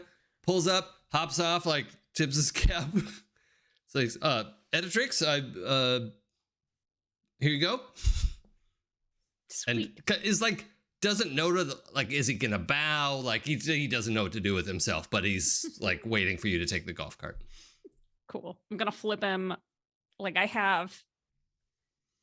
Because this is what happens when I come here. I reach in my pocket and there's a coin and I flip it to him. Oh, okay, yeah. Company coins. Yes. You know, like you do in It's the the- afterlife. It's like a company town where they only pay you in the coupons you can use for that. Yep. Yeah, you get paid in vouchers. Oh, jeez. Ugh, I just grossed myself out. Now we have the worst afterlife. I mean, there are some shocking notions there. Like if there's no like sort of good place, bad place situation, there are some uncomfortable moments. But yeah, sorry, I just punched my microphone. The four of you, it's the let's like drive two this- bench. Let's drive this bus. Yeah, the like 2-and-2 electric golf cart. And Trey, you're driving. Yes. Okay, I sit next to Lee. in the back. Mm-hmm. So Stella So- has to sit next to Trey up front. Mm-hmm. We're But Lee's driving gonna it. ask from the back. So like, so you give that guy a coin. Is this like the K rune of media? It's like Is he gonna drive us across the river Styx? In media, they have chirons. Ah, look. It announces you Like- down on the screen. I mean, do you not tip in your pantheon? Because that's Well, you. yeah, we obviously tip, but giving a coin to someone ferrying you somewhere in your afterlife is Technically, I'm the one ferrying y'all right now, so I guess I'm the one who should be getting the coins. Do you He just not- delivered the car. Do you not tip your Uber driver, Lee? I totally tip my Uber driver. I'm not a monster. Yet you find Hmm. this unfamiliar. Giving Yeah. someone a special coin for transportation in the afterlife seems pretty clear to me and my pantheon. Oh, I just pay people what they're worth. Yeah, exactly. But, sometimes like when you're, royalty, like a little something extra is nice. He can show his friends. Maybe get some of Alice's weed. Do you think the deities have their own, like there's like 15 different currencies here? Like this is a books token? I think what it is like more than currency, it is a literal token to show that you have done something for one of the pantheon.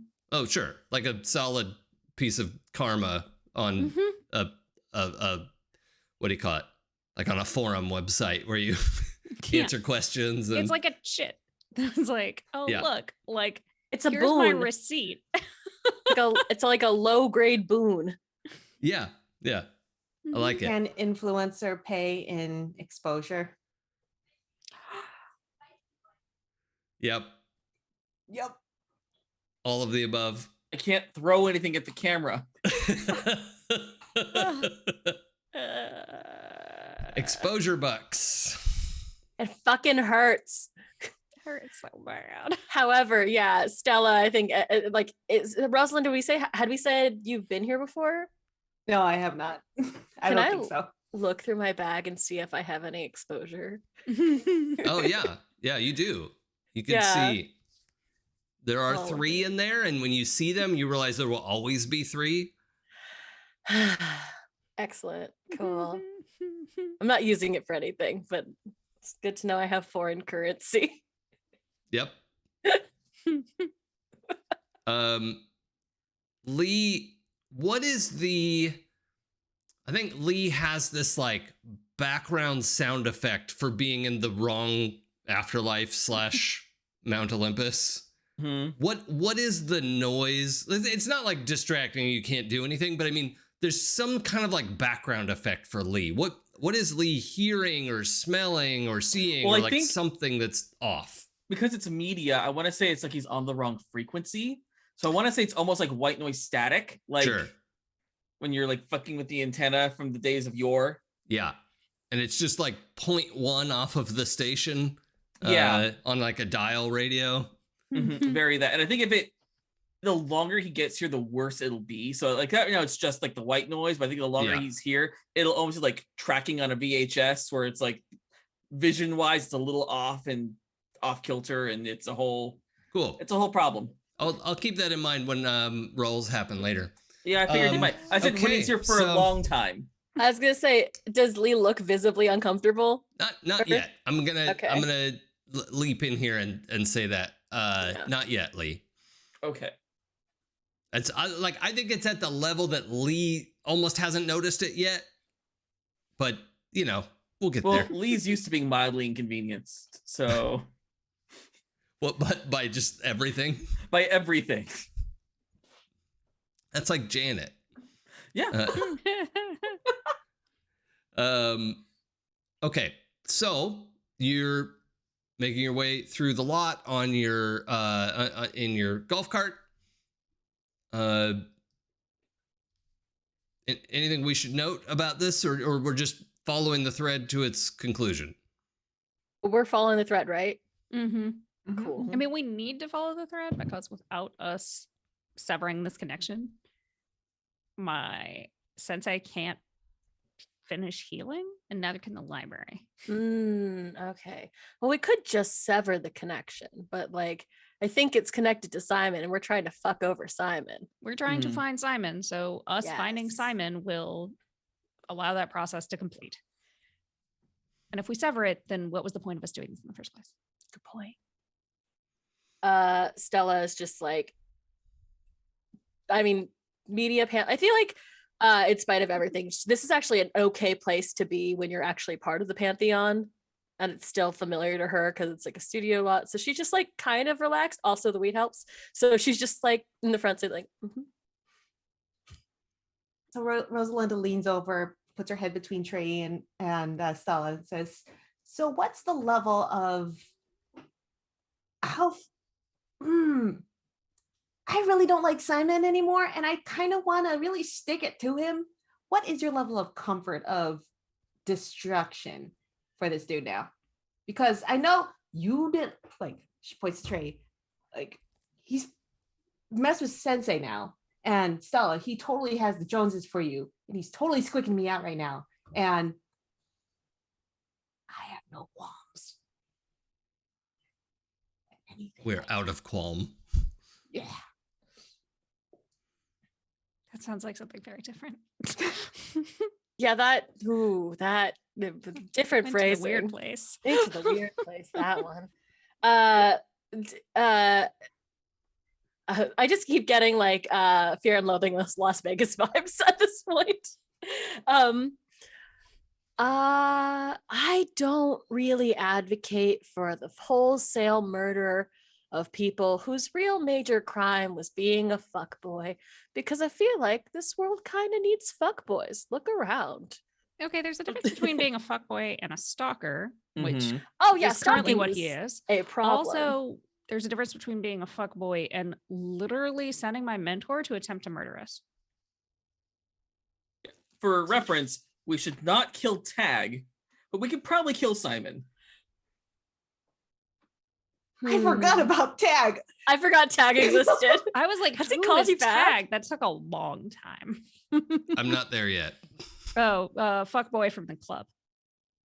From One of the Mile High owners of One of the owners of the Mile cockpit? High. Right. Is it the Mile High High Club. Club? And Yeah, then the the Mile High Mile Club. High is Mile upstairs. High. Yeah, I do remember now, but he was not a mythological being, right? Like he was No, just human. I'm just comparing fuckboy versus Oh yes, Tag is a fuckboy. yes, Tag is a fuckboy, and Simon is someone who needs to be stopped. Permanently. With my fist.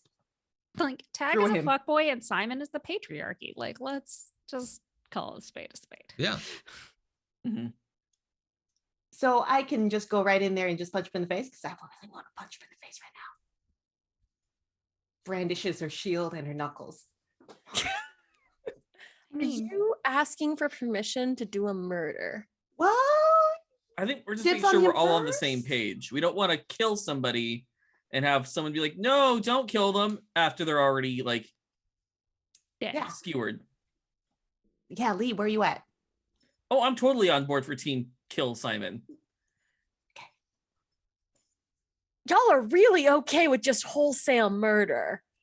This I is mean, now, in technically, fact, like- now this is premeditated. We are meditating on it now.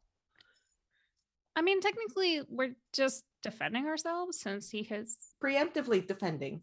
not. Yeah. It's no longer preemptive. He's Oh, attempted yeah. to kill us multiple times. Multiple So we- times. Yep. We I mean, kill do we him. want to call mom and dad on this? Do we want to like we can we do? You can contact them here if you want. And they might not respond to you or they might not be home, but like Okay, do we want to start a war between books, influencer, Apollo, and movies? Or do I we think want to Woody just wins some. take out Simon? What is between not doing anything and murder? Is there something in between?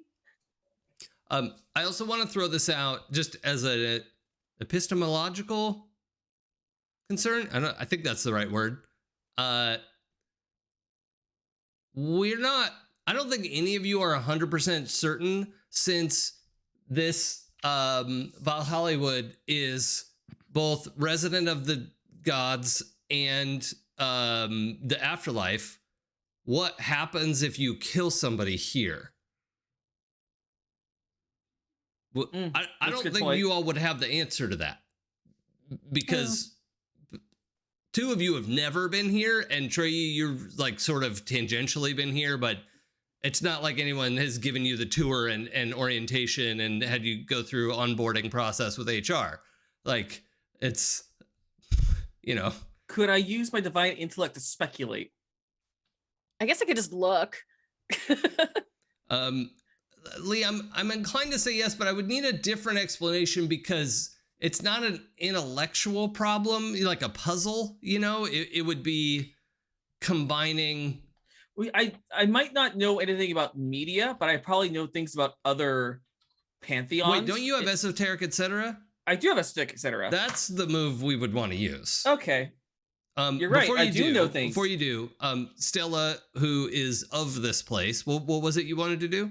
I can either use my I have a lot of options to just ask the question and get it answered. Pierce the Veil is, the move, followed by Oracle, both my regular move or my Ascendance. Yeah, I would think Oracle is better. Like Piercing the Veil, there's not much to look beyond here. You are in the veil now. But Oracle might tell you what will happen if you do this thing, right? Yeah, that I could connect that.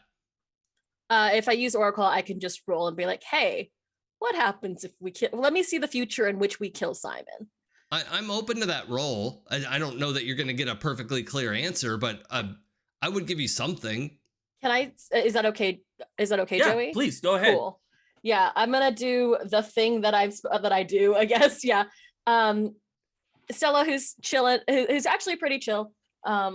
Listen, again, if your weed dealer is named Alice, and she, and I think it's probably, is it a little easier over here to do this by any chance? No, I think it's complicated, right? It's not harder, but it's so different and strange, and you can already feel yourself pushing against the mortality that you have left, because you're not yet a deity, right? But you can feel that potentiality and that urge to just like push through and whatever. So yeah. Oracle, and this is something I caught, and I don't know if you've edited it yet. Oracle is both my Ascendance move and just a move I have as a Celestial. Oh, they're both called Oracle? Oopsie. Are you going to make me use the Ascendance move on this, or can I just use No. It does not have to be your Ascendance move. Excellent. I thought we were talking about the regular move. Yeah. And that Ascendance move name is going to change. Cool. So that's 2d6 plus Judgment. And I do really good on Judgment. What a doofus. I can't believe I did that. I do okay. Oh shit, no, I do really well now. It's still a 10. Okay. The vision is mostly clear and gives insightful direction. Take a +1 when following the signs. So I'm going to consider those signs related to when you're following up to murder Simon. I'll give you a +1 to moves related to that course of action. I also want to have Lee roll though, because your perspective will be different. Sure. Okay. And I get a +1 to it because I have etc. Yep. Ooh, that is an 8 on the dice. Plus Judgment is 1. It's a 9, and plus +1 is a 10. Okay, excellent. So there is I think there's a moment in the golf cart as we're going along, and I think the two of you, actually, this is great. I'm just going to combine this a little bit. The two of you, your perspectives shift up above the golf cart a little bit, and you're kind of floating along behind. And the two of you could see like, oh, okay, we're on this journey together. And Lee, yours says it's essentially like a pierce the veil move, right? It's exactly what it is. It's pierce the veil. Yeah, but it's +1 if it's something really weird. And okay, so Lee, you're operating under this insight that the media pantheon is both new and old, right? Like media was born when humans started telling stories around the campfire, right? Like that is the oldest thing that we have, and claims that they are the fabric of all other, of course they are the ascendant pantheon and blah blah blah, because everyone tells stories. Okay, buddy.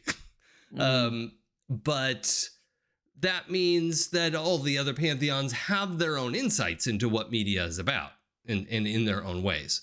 And to that point, Lee is granted insight through, Apollo's light. And which is maybe through the muses, because the muses are also associated with Apollo. Yeah, let's go with that. Yeah, through the muses. That's even better. In that you can tell there is this aspect of the media pantheon that all of the other pantheons think, like everyone has to pay attention to what media pantheon does. Science pantheon is another one that's come up and become important recently, but didn't always exist. People did not always have a scientific understanding of the world, and that has grown and evolved over time. And the science pantheon looked very different 400 years ago than it does today. So, but the media pantheon is essentially a monotheistic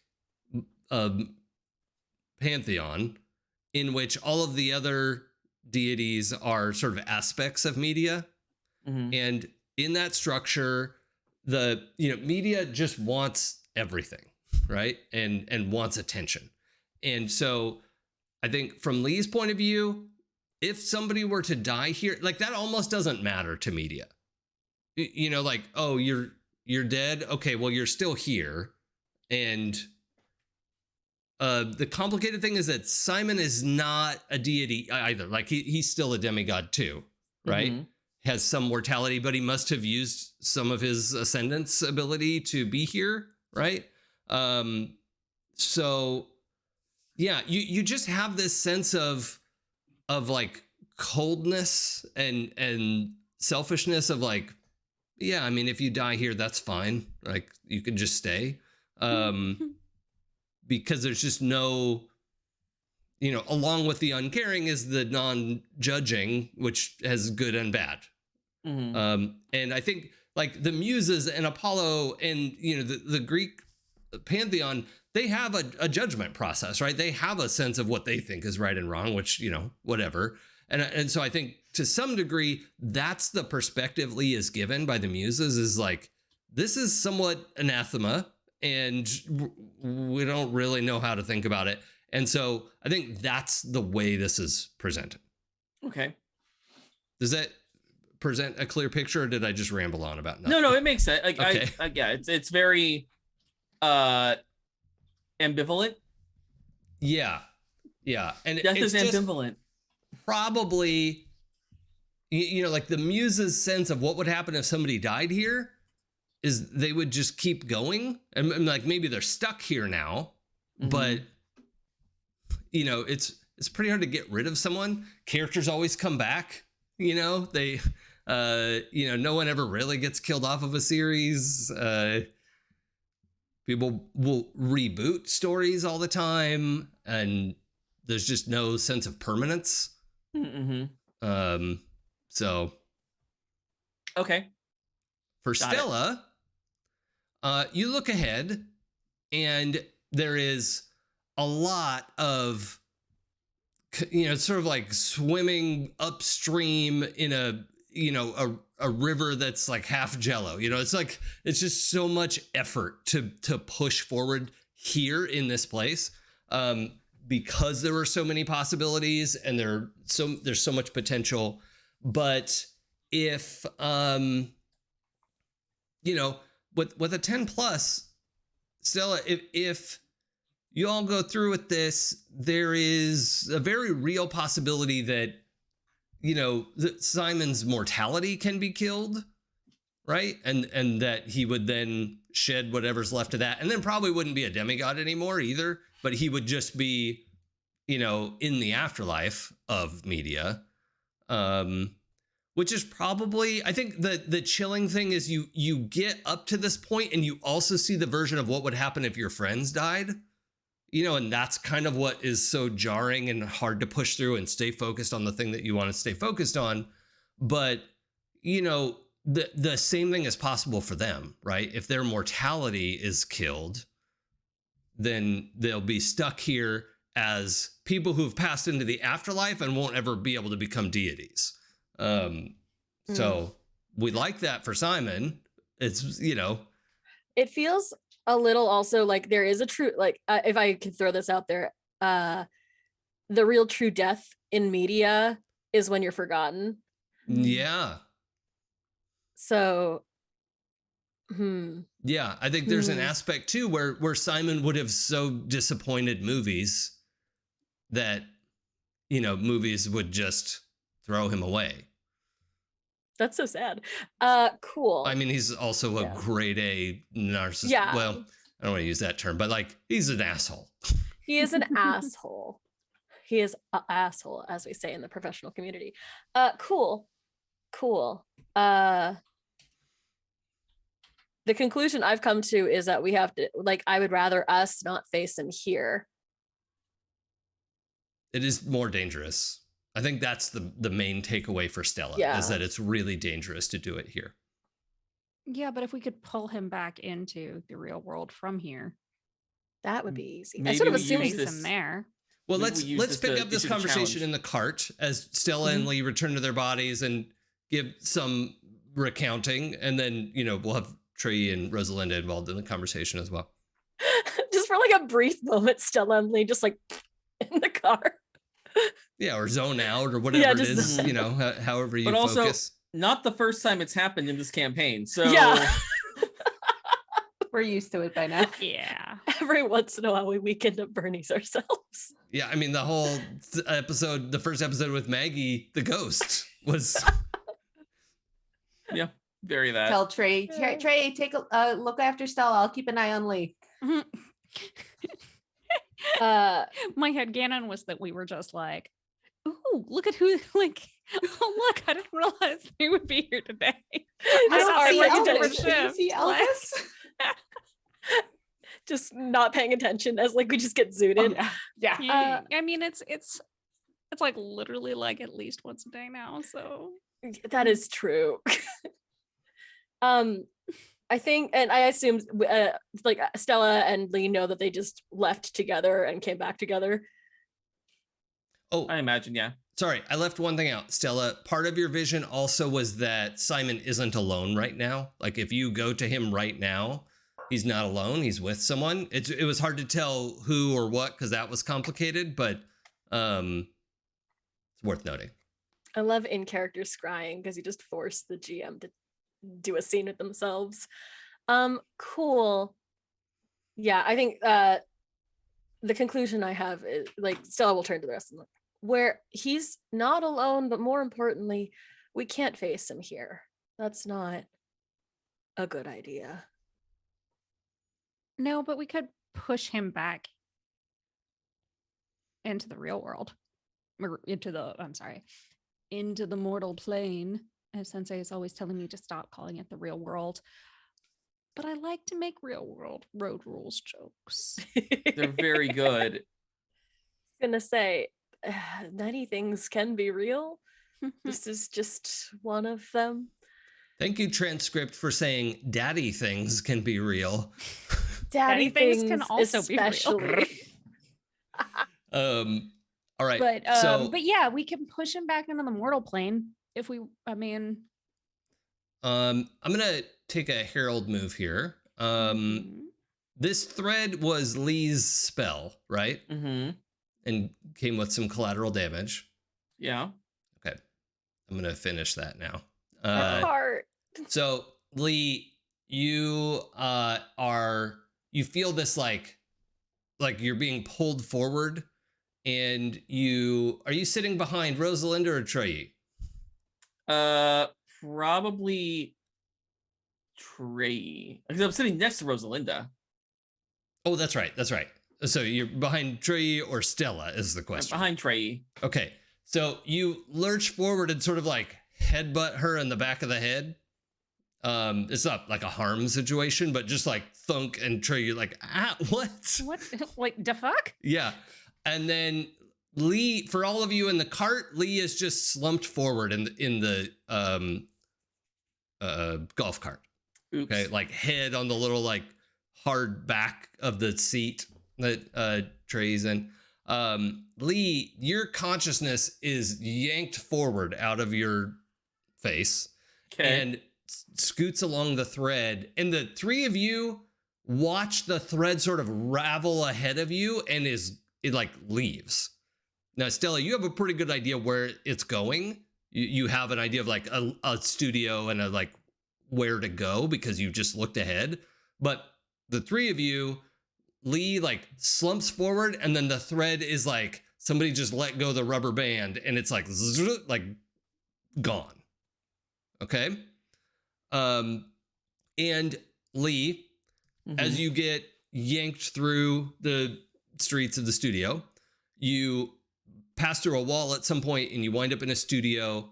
And the studio, Lee, were you ever on the set that Stella and Stella, what was the name of the show again? Which Rags and Riches is the one Rags and Riches. I don't think I was, because I don't think we met before or until after the show had ended. There was that one episode where we fought the shadow monster when Sam was was with with us. Yes. I was. You were here for there that. Okay. Yeah, I was there for that. Okay, so you recognize the set from that. There is it's all just laid out in like the primary living room scene that they all have, you know, with the stairs that don't go anywhere and the front door that just goes off stage. And in the setting, there's like the stage is all set, and then in the middle of the floor, there's like a light that has crashed down onto the floor that from some, it's just like already there, right? You don't see it fall. But it's just like smashed. And you get pulled in this, what does Lee's sort of astral form look like? Is it just Lee naked? I mean, I think it's, well, yeah, I mean, let's go with Lee naked. Let's get that shot in. I mean, it is the Greeks, right? So. Right? Yeah, very full Dr. Manhattan it. Full, not quite full body is light, but body is illuminated. Yeah. Like almost like from the like backlit. Right. Okay. So you get pulled forward, and you realize that you're being pulled forward by a deity. Like you have this sense of being in contact with a deity, but you've been in contact with deities before. I think you made out with Apollo. Is that right? No, I did not make out with Apollo, but I made out with all these satyrs. That's right. Because we weren't going to have you do the like make out with your boss thing, because that's right. That's not appropriate. Right. That's for after I ascend. Right. Like that's yeah. Then you're on equal footing, and that's okay. Yeah. But I just want to give a sense of scale. Like you have dealt with deities face to face on several occasions, and this is a deity, but it honestly feels less powerful than what you've dealt with before. Okay. So, you know, feel free to invoke your own hubris or whatever, you know, might feel appropriate. But on stream? What's that? On stream? Yeah. We're, you know, this is 18 plus. We're fine. So you get pulled onto the set, Simon, and this being is there, and in your astral form you can't really see very well what it is, except there are the reason why you can't tell what it is because their form is like pixelated. It's like pixels, right? Next to Simon, you can see Simon in kind of a glowy, like his aura, and you know that that's Simon, and they are both looking at you as this being has like pulled you through, and the being looks down at Simon because it's like almost twice his height, right? Looks down at him and says, "Do we just finish him off now?" And what's your reaction, Lee? Uh, Oh, That's a good sorry. question. It starts with the being says, "I don't like being followed," and then looks at Simon and says, "Do we finish him off now?" hey, I've got no beef with you, he says to the being, not acknowledging Simon as yet. You dared invade my privacy with this, and he like flicks his other, like one hand is kind of holding you here, and the other hand like throws this tangled mess of thread away. That you can feel it dissipate as it does so, but it like demonstrates what it's mad about. I don't even know who you are. Oh, Oh, don't. I love it, but don't. the you best don't. part is it I so think much. Lee probably wouldn't. I need to get a like gut check. Does Lee play video games? No, that's a waste of time. Yeah. Hmm. And so is this deity. So this is a genuine, like, you actually don't know who this deity is. Yeah, like that And, was. I mean, yeah, Lee said it not necessarily to be an asshole, but there's a little bit of that, like. Well, here in this place, that is an attack. Like, you have Sure. just rolled an attack. Them's full ass fighting words. So I'm gonna actually ask you to roll smite your enemies. Okay. You just attacked a god Oops. with your words. It's pretty par for the course. Oh, hey, boxcars. Fuck yeah. Oh shit. Nice. With prowess, that makes that a 13, which is one of my godlike. Okay. You get all 6 options. Beautiful. Let's go. Hold on, I'm also gonna mark that experience because that's a doubles. Okay. Yeah, So- select all the options from the list. Yep. Exchange harm, crush them, protect yourself, create an opportunity. What's the rest of them? I don't know. This game. Gain an advantageous position and take something from them. Okay, so let's go in reverse order. What are you taking? Their advantage. Their Well, that's a breath separate away. one. I know. Can I take me from them? Like, can I get out of their Oh, sure. grasp? So Yeah, I yeah, can, like, yeah. You break the spell, but you can remain there in your astral form. yeah, that's Um, fine. But yeah, you break the hold that they have on you, and I think because your words are so offensive to a media deity of all things, All right. What is the advantageous position? Well, float next up would and be get a the make an high ground? opening. So, I will, if I can use make an opening to kind of reestablish or to leave a light trail so that the group can find me easier Yeah. as a way of making an opening for them. And if I could make a suggestion for advantageous position, is you drift a little bit to bring their attention away from the direction you know your friends are coming from. Just so I'm all for that. Yeah, okay. that's very, very good. And then you actually deal harm. Also, this thing deals harm back to you in the form of like your sense of confidence and self. But Sure. you did very well. Now I forget, do you have epic armor? I do have epic armor. Okay, I think in astral form that persists, and it's reducing it by 1. But you don't have a shield, right? I don't have a shield, but since I used my words to hurt this thing, could I parlay divine intellect plus epic weapon? Oh, to do extra damage? Yeah. Not yet. Okay, that's fine. It Maybe was on your just next an attack. idea. Because you didn't mean this to be an attack, right? No. When you not- put your intention behind it, we'll do something with that. Okay. Okay. But versus the deity, you were gonna take 6 harm. Armor reduces it by 2. Okay. Do you want to spend any threads to reduce it further? I am gonna spend the thread. To reduce- Sorry. And your combat reduced it by 1, so you're looking at taking 3. Okay, well, I am gonna reduce it because I have shields up. Ah.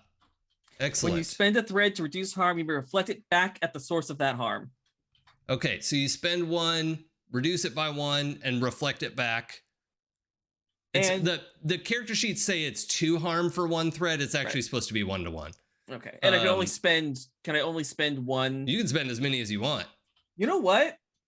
Because I'm feeling pretty spicy.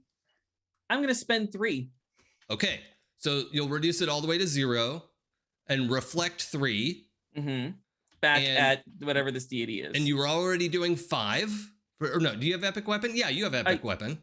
Yeah. Yeah. But that's what I was asking. If I'm using epic weapon, would epic weapon count? Yes. Okay. Sorry, I misunderstood what you were asking. That's fine. Yeah, epic items will say it persists in your astral form. So you were dealing 5, you reflect another 3, so you're doing 8. The being does have armor, but you've hit it very hard. The thing, and I think this was part of Lee's vision, is you had that sense of like all of the deities being essentially aspects of media, right? Mm-hmm. Yeah. So I think the one thing I want to put in the back of Lee's mind is you may have hit this thing hard enough to get media's attention, which is probably not good. No, but maybe then media can come get their boy. Right. So I'm saying you sent 8 before armor, which I'll calculate, and you took none. Okay. Right. But I am still going to have you roll take a powerful blow because you had to No, deal with I had a 6 guy- harm. You did deal with it, but it's just so you're going to roll take a powerful blow plus 0 because Okay. you didn't actually take any harm. All right.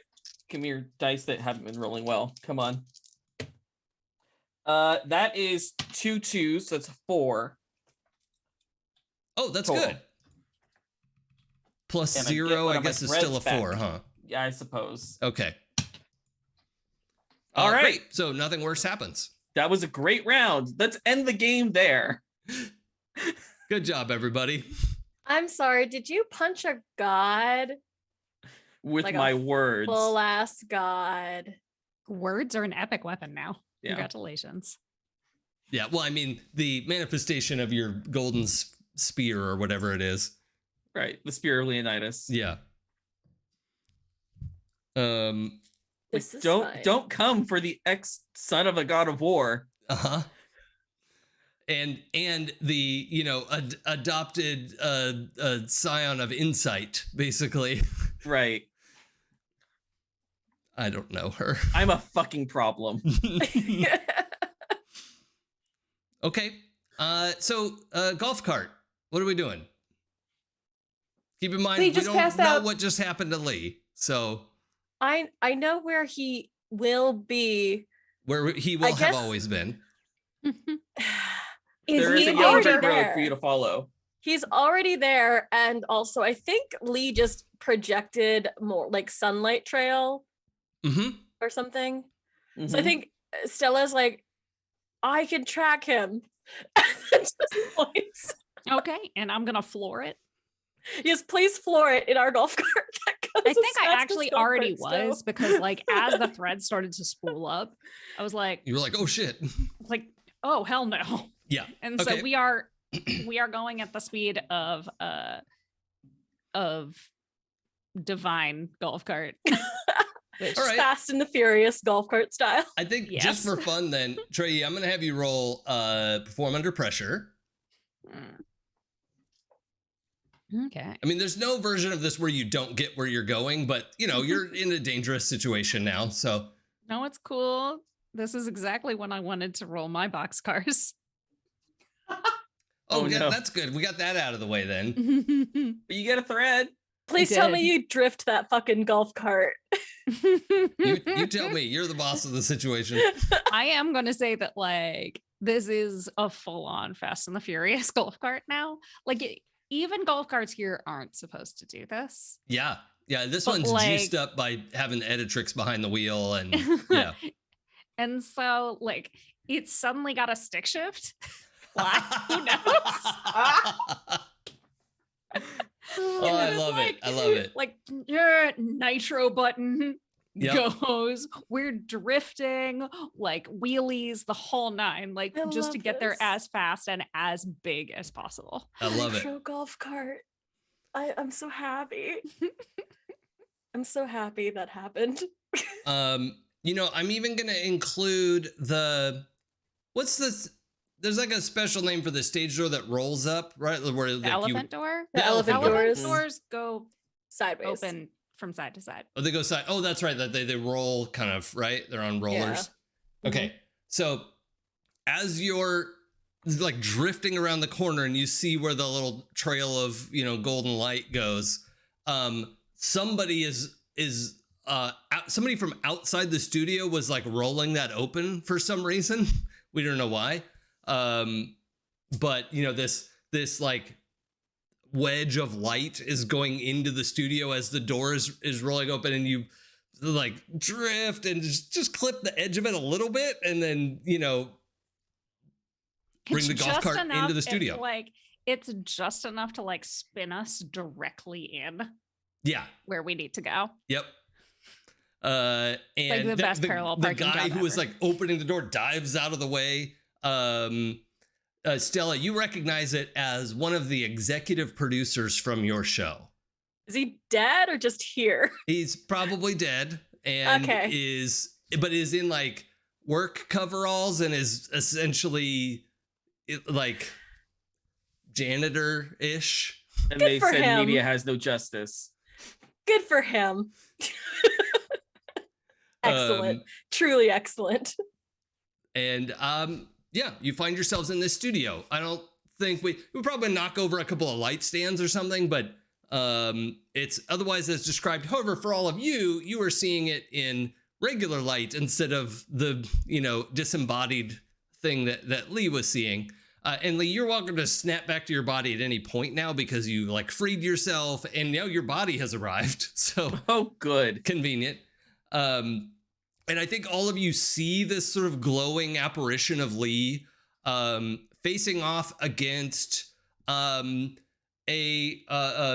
like 10-foot tall amalgamation of like we could pick and choose like a right leg, a left leg, a right arm, a left arm from different video game characters. And it's just a mashup. And sometimes they change, right? The right leg was Lara Croft, and now it's the pixelated guy from Pitfall for Atari. So there's some change up. But in its right hand is always some kind of weapon, and in its left hand is some kind of shield. So that is the Celebrant video games. Yes. Excellent. Who I don't think any of you would have met, and is not like in the ruling part of the pantheon. You know, it's definitely a newer. I mean, what is it? It can't be more than 50 years old, right? 50, 60 years old. It's like the 60s, unless I he's think. like the child of games. Yeah, I feel like that deity would hold on, right? Like it would want its own. It's like games and video media had a like movies had a child. Ooh, yeah. I'm gonna write that into the story. You know, they shouldn't have, but they did. And look what happened. I mean, it was actually pretty good for humanity. yeah, So maybe they should. Sometimes it works out. I know, I'm a fan of video games, obviously, but oh, Pong was 1972, largely considered the first like home video game, aside from like pinball machines and that type of thing. Right. Thank you, great day. So yeah, this thing is probably one of the youngest, if not the youngest, deities, because books reminder books like 8 audiobooks. Like that's just all books. This is like Hungry Hungry Hippo. If it could be called a book by some stretch of the imagination, books was like, I thank mean, you. audiobooks are books, and listening to an audiobook is reading. I all agree with that. People give me And if shit for anybody- calling it that all the time in real life. They can come fight which me. I take issue with. Particularly fight as a me in real dyslexic with poor eyesight. Sorry, Pooja, I cut you off. What were you saying? Oh, I was saying they could come fight me in real life because that's some bullshit. That is some bullshit. Yep. Cool. But so our book's deity has, like gobbled up anything that was like, I'm a different thing. Like, no, you're not. Like, Do they read you? You're ours now. yeah. I forget if they said they ate podcasts. Probably. Oh, that's a good Well, question. but that 'cause could it is be storytelling. But then like It is. live performance. I It's think just like a theater may have eaten Yeah. podcasts. Because Mhm. theater is a being that's here. Like, yeah, I think live performance is different from like recorded Yeah. storytelling.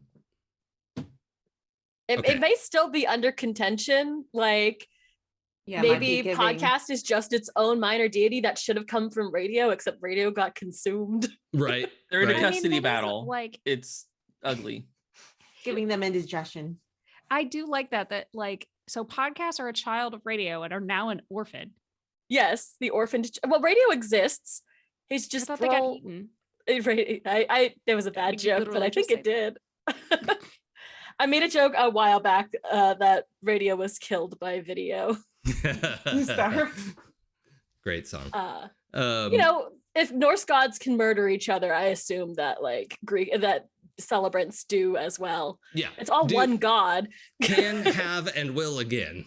Yeah. Yeah. Well, I think Um, when video killed the radio star, that was during Ragnarok.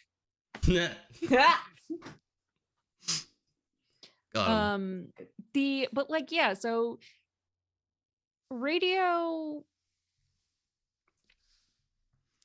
But back to our scene. Yes. Oh yeah. Video games, the embodiment, however much we all appreciate and love video games, this deity is kind of a dick and is maybe absorbed too much of the like first person shooter bro. And Some last time on Dota. right. Yeah. Like too much League, too much Call of Duty. And those are extremely popular video games and would be influencing, right? It would be part of the impact. So we have this being there. Simon is also there and is like kind of like not backing away to get out of the room, is just like doesn't want to get caught in a swing, is like is clearing the distance a little bit from video games, but looks like he's getting himself ready to fight. He's wearing a like suit jacket and slacks over just like a t-shirt, and the jacket and slacks shimmer into a like almost reflective silvery material, and he's gonna draw a weapon when I think of what it is. So Someone do something before I rush in because I see him. I'm Like- more worried about the literal video game god standing in front of us that Lee swung on. So the thing I want to support, because it was discussed ahead of time, and as your herald, I want to honor it. There was discussion about drawing Simon out to the mortal world, Mhm. right? And it sounded like that was something everyone wanted to try to do, and then Lee fell asleep. Yeah, and Damn it. with Lee. that in mind, if I see Rosalinda getting ready to swing, like there's definitely going to be like she's gonna jump on Rosalinda, like not here, not now. That's not what we do. The other thing is video games really should not follow you to the mortal world. They might, but they're not supposed to. So that, especially Yes, a like, young we deity go. like video games, they have to get a pass. They have to get permission to go, But to like meta it for a second, just assuming we talked about how we were going to do this, maybe. Yeah, I'm fine Because with that. if Let's go above game for a second and Okay. Like Yeah, I assuming think- that there was a moment in between him getting him returning back and getting pulled out of his body again, yeah. that like Troy's idea on how we would pull him back into the mortal realm is to have Lee open a portal Mm-hmm. that I can like work to get hit. Like I can push him through. Yeah. Someone gets on their hands and knees behind him and you push and then he just tumbles in. I feel like in the media afterlife or wherever we are now, Buster Keaton moves work I know. well. I was gonna say I don't want to go Keystone Cops, and then I realized where we were, and I feel it gives me very like Terry Pratchett vibes where it just kind of works on the power of narrative. So sometimes it just narratively works that you can do things. if I we would can also stay accept at Banana Terry Peel. Pratchett and not Looney Tunes, I'm fine with it. That's There where is I want to live, also- yes. There is also a full-on like world in which like all of the Bollywood moves work. Oh yeah, well for sure. And Hell so yes. which is kind of amazing. I mean, we could also have like a spontaneous dance battle. Yeah. Whatever's narratively strongest in that moment. Yeah. Or whatever the studio exec says, because that'll just change everything immediately. Well, for now, in this space, there is just the 6 of you, right? There are no other like crew or anyone wandering around the set. The set was essentially empty. But there's also some accoutrement, like they brewed some kind of potion. It looks like the leftovers of craft services table plus alchemy, right? And it's there's like the box that you would have bought Altered Beast, the video game for Sega Genesis, right? And there's like the game cartridge was crumbled up into something. There's just like a mess of stuff and like a burnt area on this like fold out table that is, it must have been what they sent after Sensei. Just a mess on the table back there, and that's what's here. And otherwise, most of the set that Stella grew up on, there is randomly just a light smashed in the middle of the stage. Who knows what that's from? That's crazy. Nobody knows. Yeah. Unless they listened to last week's one shot. So More importantly, is there like a ritual on the floor as well? I mean, the ritual on the floor. it doesn't look like it. Doesn't look like Like it. a whole like scratches. Just scratches. Yeah, the stage randomly. is all scratched up, but it doesn't look like it's in any sort of readable order. Yeah, so we've all agreed the original plan before Lee left his body again was to get Simon back into our world or into the mortal portal. plane through a portal. Yeah. Now, some of The god is new. some of the things that would have come up in that discussion are Lee having never portaled from different planes of existence.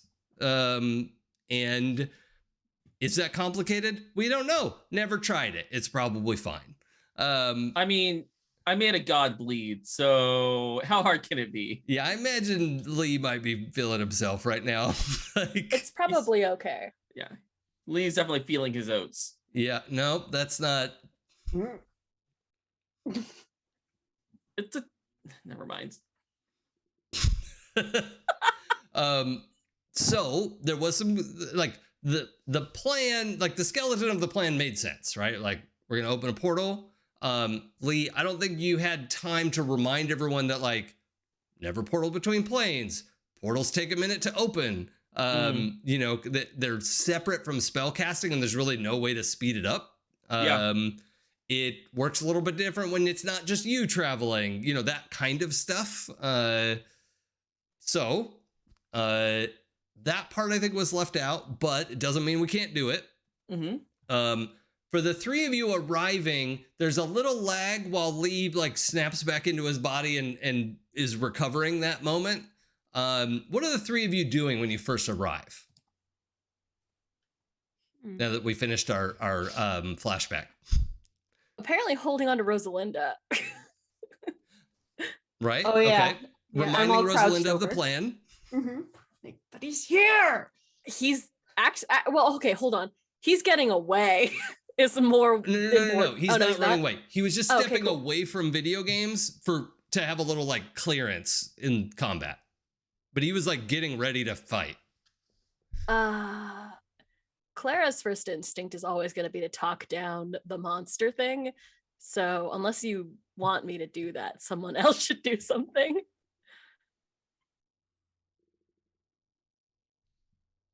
Okay, so we've got video games that needs to get dealt with.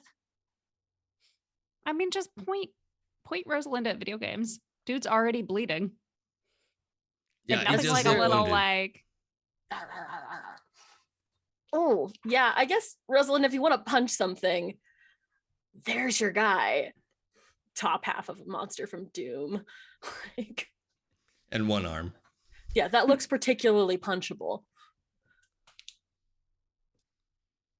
Cracks her knuckles. Like, will this get me to Simon? Let me punch Simon after this. Yes, you can punch Simon after this. That's the plan. Okay. You guys are really letting me rush into a god out of character. I really don't want you to. it really feels like if you don't rush into the god, you're going to rush into Simon. And we need Lee like to open this portal. So we need Lee to come back to his body at some point and then open the portal. Yeah. Lee's in his body. Yeah, It's we're more in bullet time of Lee like whoop, like recovering, and then I think Stella is just able to steer Rosalinda, if that's okay, like like go that way. I guess my word. Okay, so I do not think you should punch a god. I also don't quite know. Like the god looks angry. Mm-hmm. Like The how do god's you? obviously been helping Looks Simon. angry. So How do you? But like, why? Why would video games help Simon? Because Simon summoned him. I and you can't. know, I gods couldn't. just do Celebrants just do what Demigods say when they get summoned now. Yeah, I couldn't poop out a Simon Says joke fast enough. So, Mm. maybe I can. Who knows? But like, can you placate a video game god? Placate. Mad about it. All right, I think we're at a moment where Rosalinda is gonna launch. Is that fair, I can't Minerva? stop it. Yeah, that's fair. Okay. That's I fair. have a Um, -2 to prowess. I can try to stop it, but I will hurt myself. Rosalinda, you don't have to use Russian if you don't want to, because you're really close. You could just run up and smite your enemies, or if there's another move that you want to try, totally up to you. She's gonna get within range of melee distance, within, what was it, 10 meters out Oh. of, wait, is it big? Is this studio set big enough? What do you mean? Right. The range is from me is 10 meters. Everything within 10 meters of me. Oh yeah, you can kind of like get past video games a little bit and get clear of your friends and stuff. Yeah. So I would like to, when Trey, if that's okay, when Trey drifts in, I start to lunge out. Stella misdirects me, pushes me out of the, like nudges me just enough for me to roll and superhero pose right past video games. Mm-hmm. And I'm not thinking, of course, and I unleash Cataclysm. Love it. I think video games is caught off guard too, because he's like, dang, that's a good pose. It's a cutscene level right there. So that's plus weird, which is 1 for me. That's a 6 on the die, so that's a 7. Okay. What do you Yeah. get on a 7? 7 and 9, everyone in range takes 4 harm. I take 2 harm, ignoring armor. Okay. Oh. So 4 harm. It definitely interacts with his armor, but yeah, I mean, he's like staggered by this, right? And what does this look like? I'm picturing like just the catwalk caving in, like just all kinds of stuff. You got it. Like all the lights start just pelting down, like unleashed from their moorings, and All the metal stuff. all the metal stuff, all the stage, So much just, metal like, stuff on a starts going down. stage. All the light, all the freestanding lights, the tripods are just tipped over impossibly. Yep. Cables Right whipping around me. around. Yeah, like, Okay. yeah. So yeah, you all see Rosalinda speed off and like kind of goes past video games enough to not have all of you in the blast zone, but essentially the stage is obliterated. It's just the ceiling caves in, the lighting beams cave in, and there's just this cloud of dust obscuring video games and Rosalinda. And Simon is like, what the actual fuck? It's like so off guard by what just happened. But what do you do?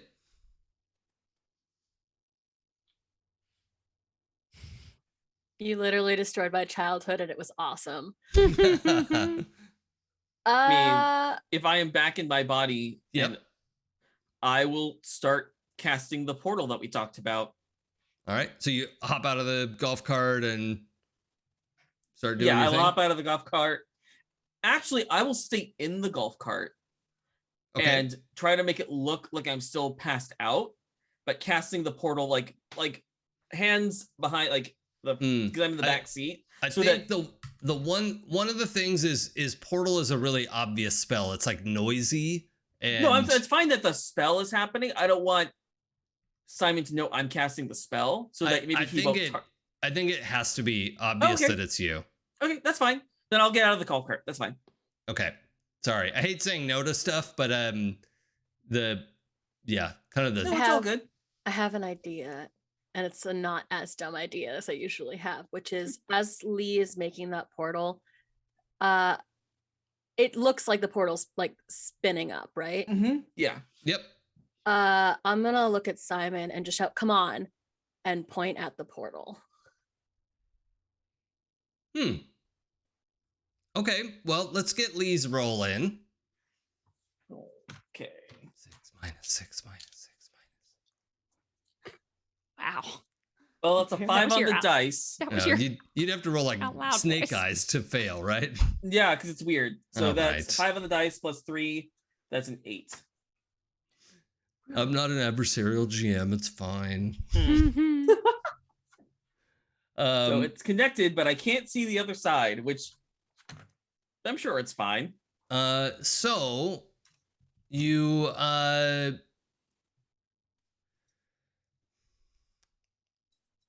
where is it you wanted this to come out? I mean, because it just makes perfect bookendy sense, I think it's the cemetery. Yeah. Okay. Love it. Also, it's somewhere that I know pretty well, so it'd be easier to anchor to. Yep. Cool. Now, Stella, you're trying to pretend like you're rescuing Simon? I guess. I mean, like, when the object of your affection, reaches out her hand and is like, come on, like, I feel like he could be dumb enough to fall for that. I'm open to sway someone if you I'll want to roll sway- that. I'll roll sway someone for it. It's not my best ability, but it's an ability. Come with me if you want to live. Yeah, come with me if you want to roll live. plus awe. Oh, my eyes. Fine. I'm trying to think if there's anything. Oh, that fell out my head. Okay, well, it was a 5 when it was cocked. 9 plus my awe, which is 1, 10. Oh, all right. So we just need to put so that on 10 plus they accept your reasonable argument at no cost, and I think that Simon is sort of willing to take this at face value. But boy, it is just such a turn for him. I mean, he has been casting a spell that's supposed to remind me what we were like as 15, 16-year-olds and Romeo and Juliet in love. And I use that metaphor specifically. Yeah. Okay. No, I've got some thoughts. Trey, what are you doing as you're seeing all this unfold in front of you? Well, I see that like Stella is attempting to persuade Simon. Yep. So I am gonna go and like try to have Rosalinda's back. Okay. Because I know that it's not like that god's gone down for the count. Actually, I think that might be what tips Stella's argument over the edge, because Simon's literally been trying to kill 3 of you. And sorry, spoilers. What? And to see Trey veer off to take care of this problem instead of him is like, well, there must be something I don't get. Like they're like, yeah. Okay. So Simon is like kind of, he was close enough to the blast zone that he's like picking himself back up and was like getting ready to fight and is kind of walking towards Stella and like looks confused and is trying to figure out what happens next. Trey, do you want to roll smite your enemies? Sure. Torgland Canada. I only read up to the 4th act, but it sounded like things were working out for Romeo and Juliet. Ooh, just a 10 on the dice and my Yes. 5th thread. Awesome. I love this. Lots of leveling up this session. So on a 10 plus, you have the option of disarming the enemy in some way or taking 3 from the list. Okay, I am going to make an opening, take something from my enemy, and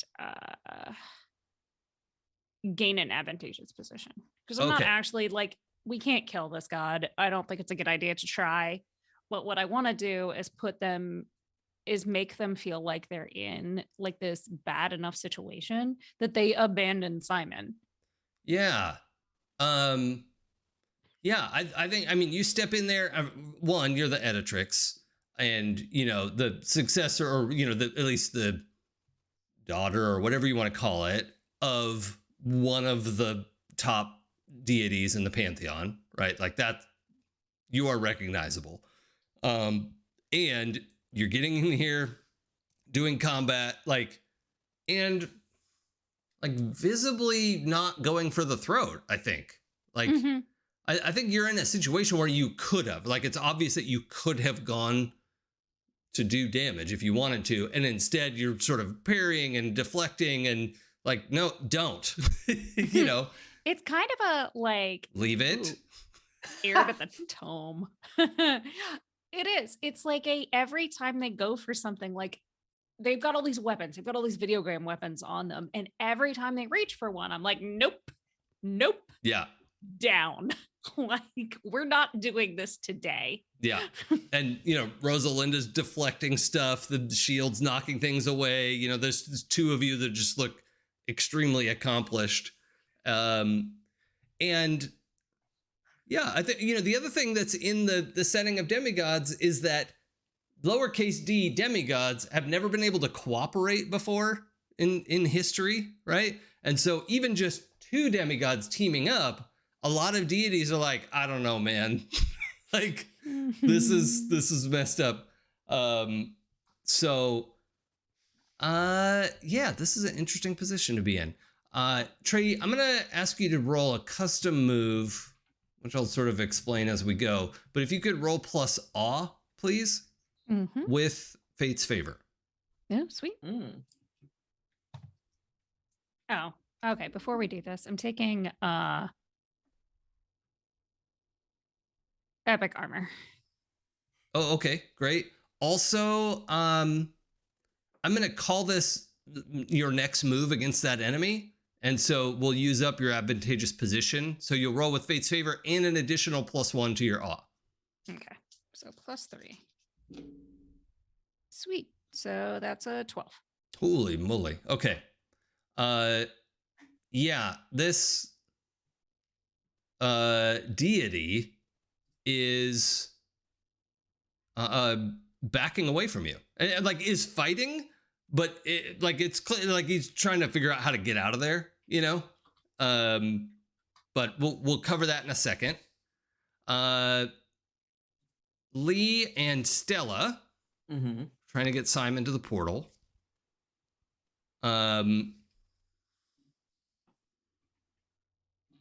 Does Simon know Lee on a personal level? I forget if you two have interacted at all. I don't think we have. We didn't interact at all at the Mile High Club. I mean, Lee wouldn't be super interested in knowing Simon even before he started trying to kill us. Like, it's like, oh, that's Stella's ex. All right, cool. Yeah. And like he's coming after you because the four of you are a set. And Right. Okay. So then seeing you isn't going to put him off that much. So yeah, Stella, I think he just looks and you see the like, oh, I can't believe this is finally happening in his eyes, you know, and is going to try to take your hand as he heads towards the portal. That's the vibe. Okay. That's what I'm banking on. Yeah, he's yucky. But at least he hasn't miladied you yet. There's definitely like might as well have. From Simon as we've been doing this, there is this vibe of like he seems to think that there's some form of like overarching narrative that this is how it's supposed to work out. So I'm just gonna play into it. Yeah, I think that's how your sway someone argument worked out, is you've tricked him into thinking his plan has worked. Ugh, he's so he just gives me the creeps. I hate that I came up with this character. The real villains out there. Yeah, I mean, I'd rather just deal with violent monsters and stuff, you know. Yeah, he's wearing a trilby hat that he calls a fedora because he doesn't know the difference. Oh, that does psychic damage. Yeah. Okay, so yeah, Stella, you go through the portal with Simon. And I just trust that Lee knows where we're like is taking us where we want to go. Yeah. I have yet to portal someone somewhere where they weren't supposed to go. That's True. a lie. Wait, is it? There was one time. Was there? I mean, if you're not the one like flying through the air. No, Rosalinda and I fucked up traveling. Y'all went through the power lines. He literally opened a portal in midair. Yep. Oh yeah. We're good at this. I mean, it got you where you were going. It was fine. Eventually. He leveled up a couple times. Technically correct is the best form of correct. But yeah. Lee, are you gonna duck in after them or wait? And like, what order do you want to do this in? You can hold the portal open from either end. Yeah, I'm gonna hold the portal open on this end because I want to make sure that Trey and Rosalinda get through okay. And also, like, Lee's kind of tasted a little bit of blood, and it's like, I punched a god in the face. I kind of want to do it again. Yeah. Oh my god. Yeah, you hit really hard too. That will end super poorly for you. Like, Lee knows this, but he's just like staying there in case you two need help. And that gives him the opportunity to punch a god in the face again. But Stella's already through the portal, but would have been like, please don't leave me alone with this person too long. Yeah. And then like they jump through the portal, and then it's like, no, I'm gonna turn back around and go do this now. We have shit to do. There's not in real time. There's not a lot of lag there. Like it's because so much is happening really quickly. But for the two of you fighting video games, I'm just gonna use him for now. He is trying to like back up and disengage like towards this other exit from the stage. So if the two of you also want to break away and bolt for the portal, yeah, he is leaving that opening. As soon as we notice that Stella has gone through with him, then I think Rosalinda, you agree? I totally agree. I see that and go, hello. Okay. So everyone's headed for the portal. Let's go back up to our person. Like hands together. And we will emerge in the cemetery. Oh, I've God. got yeah, video games is hitting escape. Yeah, more Uh, like Alt F4. Yeah. Uh, So the the four of you emerge in the cemetery, and that is the perfect place to game down, where we will have a lot more to say about that next time.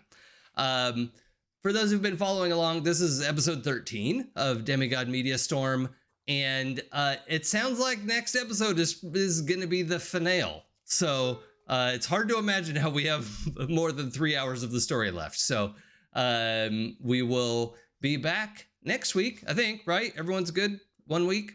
mhm. Okay. Yeah.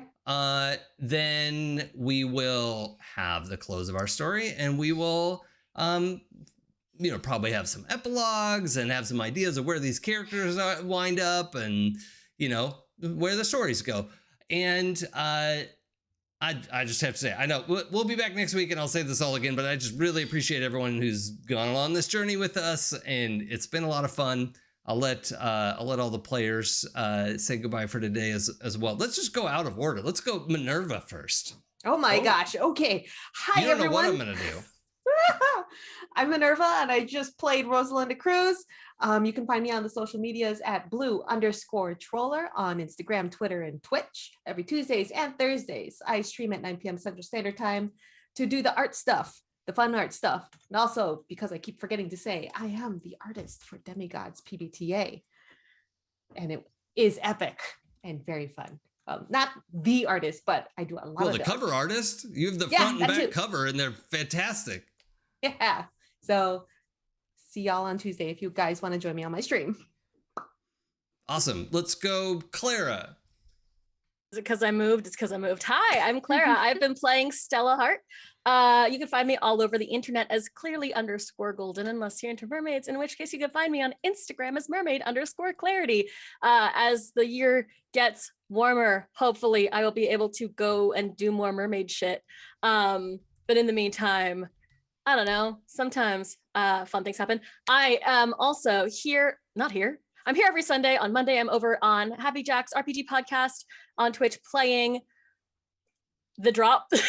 Every time I try to come up with the system, playing The Drop, which is a PBTA-ish game that is run by Jason, and Joey is in it, and it's fun. I think that's also sort of wrapping up soon. Anyway, additionally, you can find me over on Queen's Court Games podcast, The All Night Society, everywhere podcasts are hosted. We just released this thing that I've been sitting on for like a year, and it is very good, so you should listen to that. And that's me. Awesome. Let's go, Joey. Hey everybody, I have been Joey, and I have also been playing Lee. You can find me on all the socials at Feywild85, FEYWILDE85. I usually post stuff about Drag Race and Final Fantasy 14 and whatever It's is true. currently running through my brain, which is mostly Drag Race and Final Fantasy 14. You can also catch me, like Clara said, every Monday on Happy Jacks playing The Drop, which I get to play the exact opposite of this character with super fun eye makeup, and that's super great for me. And yeah, hopefully more stuff coming soon. But keep your eye on my socials for more details. Okay, and Pooja. Hi, I'm Pooja. You can find me on Twitter at LADaisy Girl. That's LADESI Girl. And pretty much all the other socials is Forgotten Saves. I also play RPGs, occasionally on Happy Jacks RPG and on the podcast 12-Sided Stories, where we are about to start season 2 of Otherworld Seattle. There is, holy shit, y'all ain't ready for this. I wasn't ready for this. No one could be I'm ready such for a fan this. of that story. I'm so excited. And then also occasionally on Qtopia, and I was recently on the Asians Represent podcast. So catch me on their 2022 first episode. Awesome. I love that. And my name is Jason. You can follow me on Twitch and Twitter at It's Probably Okay to see what I'm up to. Got The Drop on Mondays. Yep. Mondays for sure over on Happy Jacks RPG or happyjacks.org. The game here on Sundays. I also have a 2-screen setup with my friend Sam, and we play video games on Fridays. That's Friday Fly Day. And I hope you'll come hang out sometime and follow the socials to see what's going on there. And we will see you soon next week. Coming soon. I'm gonna see if we have someone to rate. I don't see anyone obvious, but we'll see who's on, and then we'll go say hi to someone. Take care, everyone. We'll see you soon, and be safe.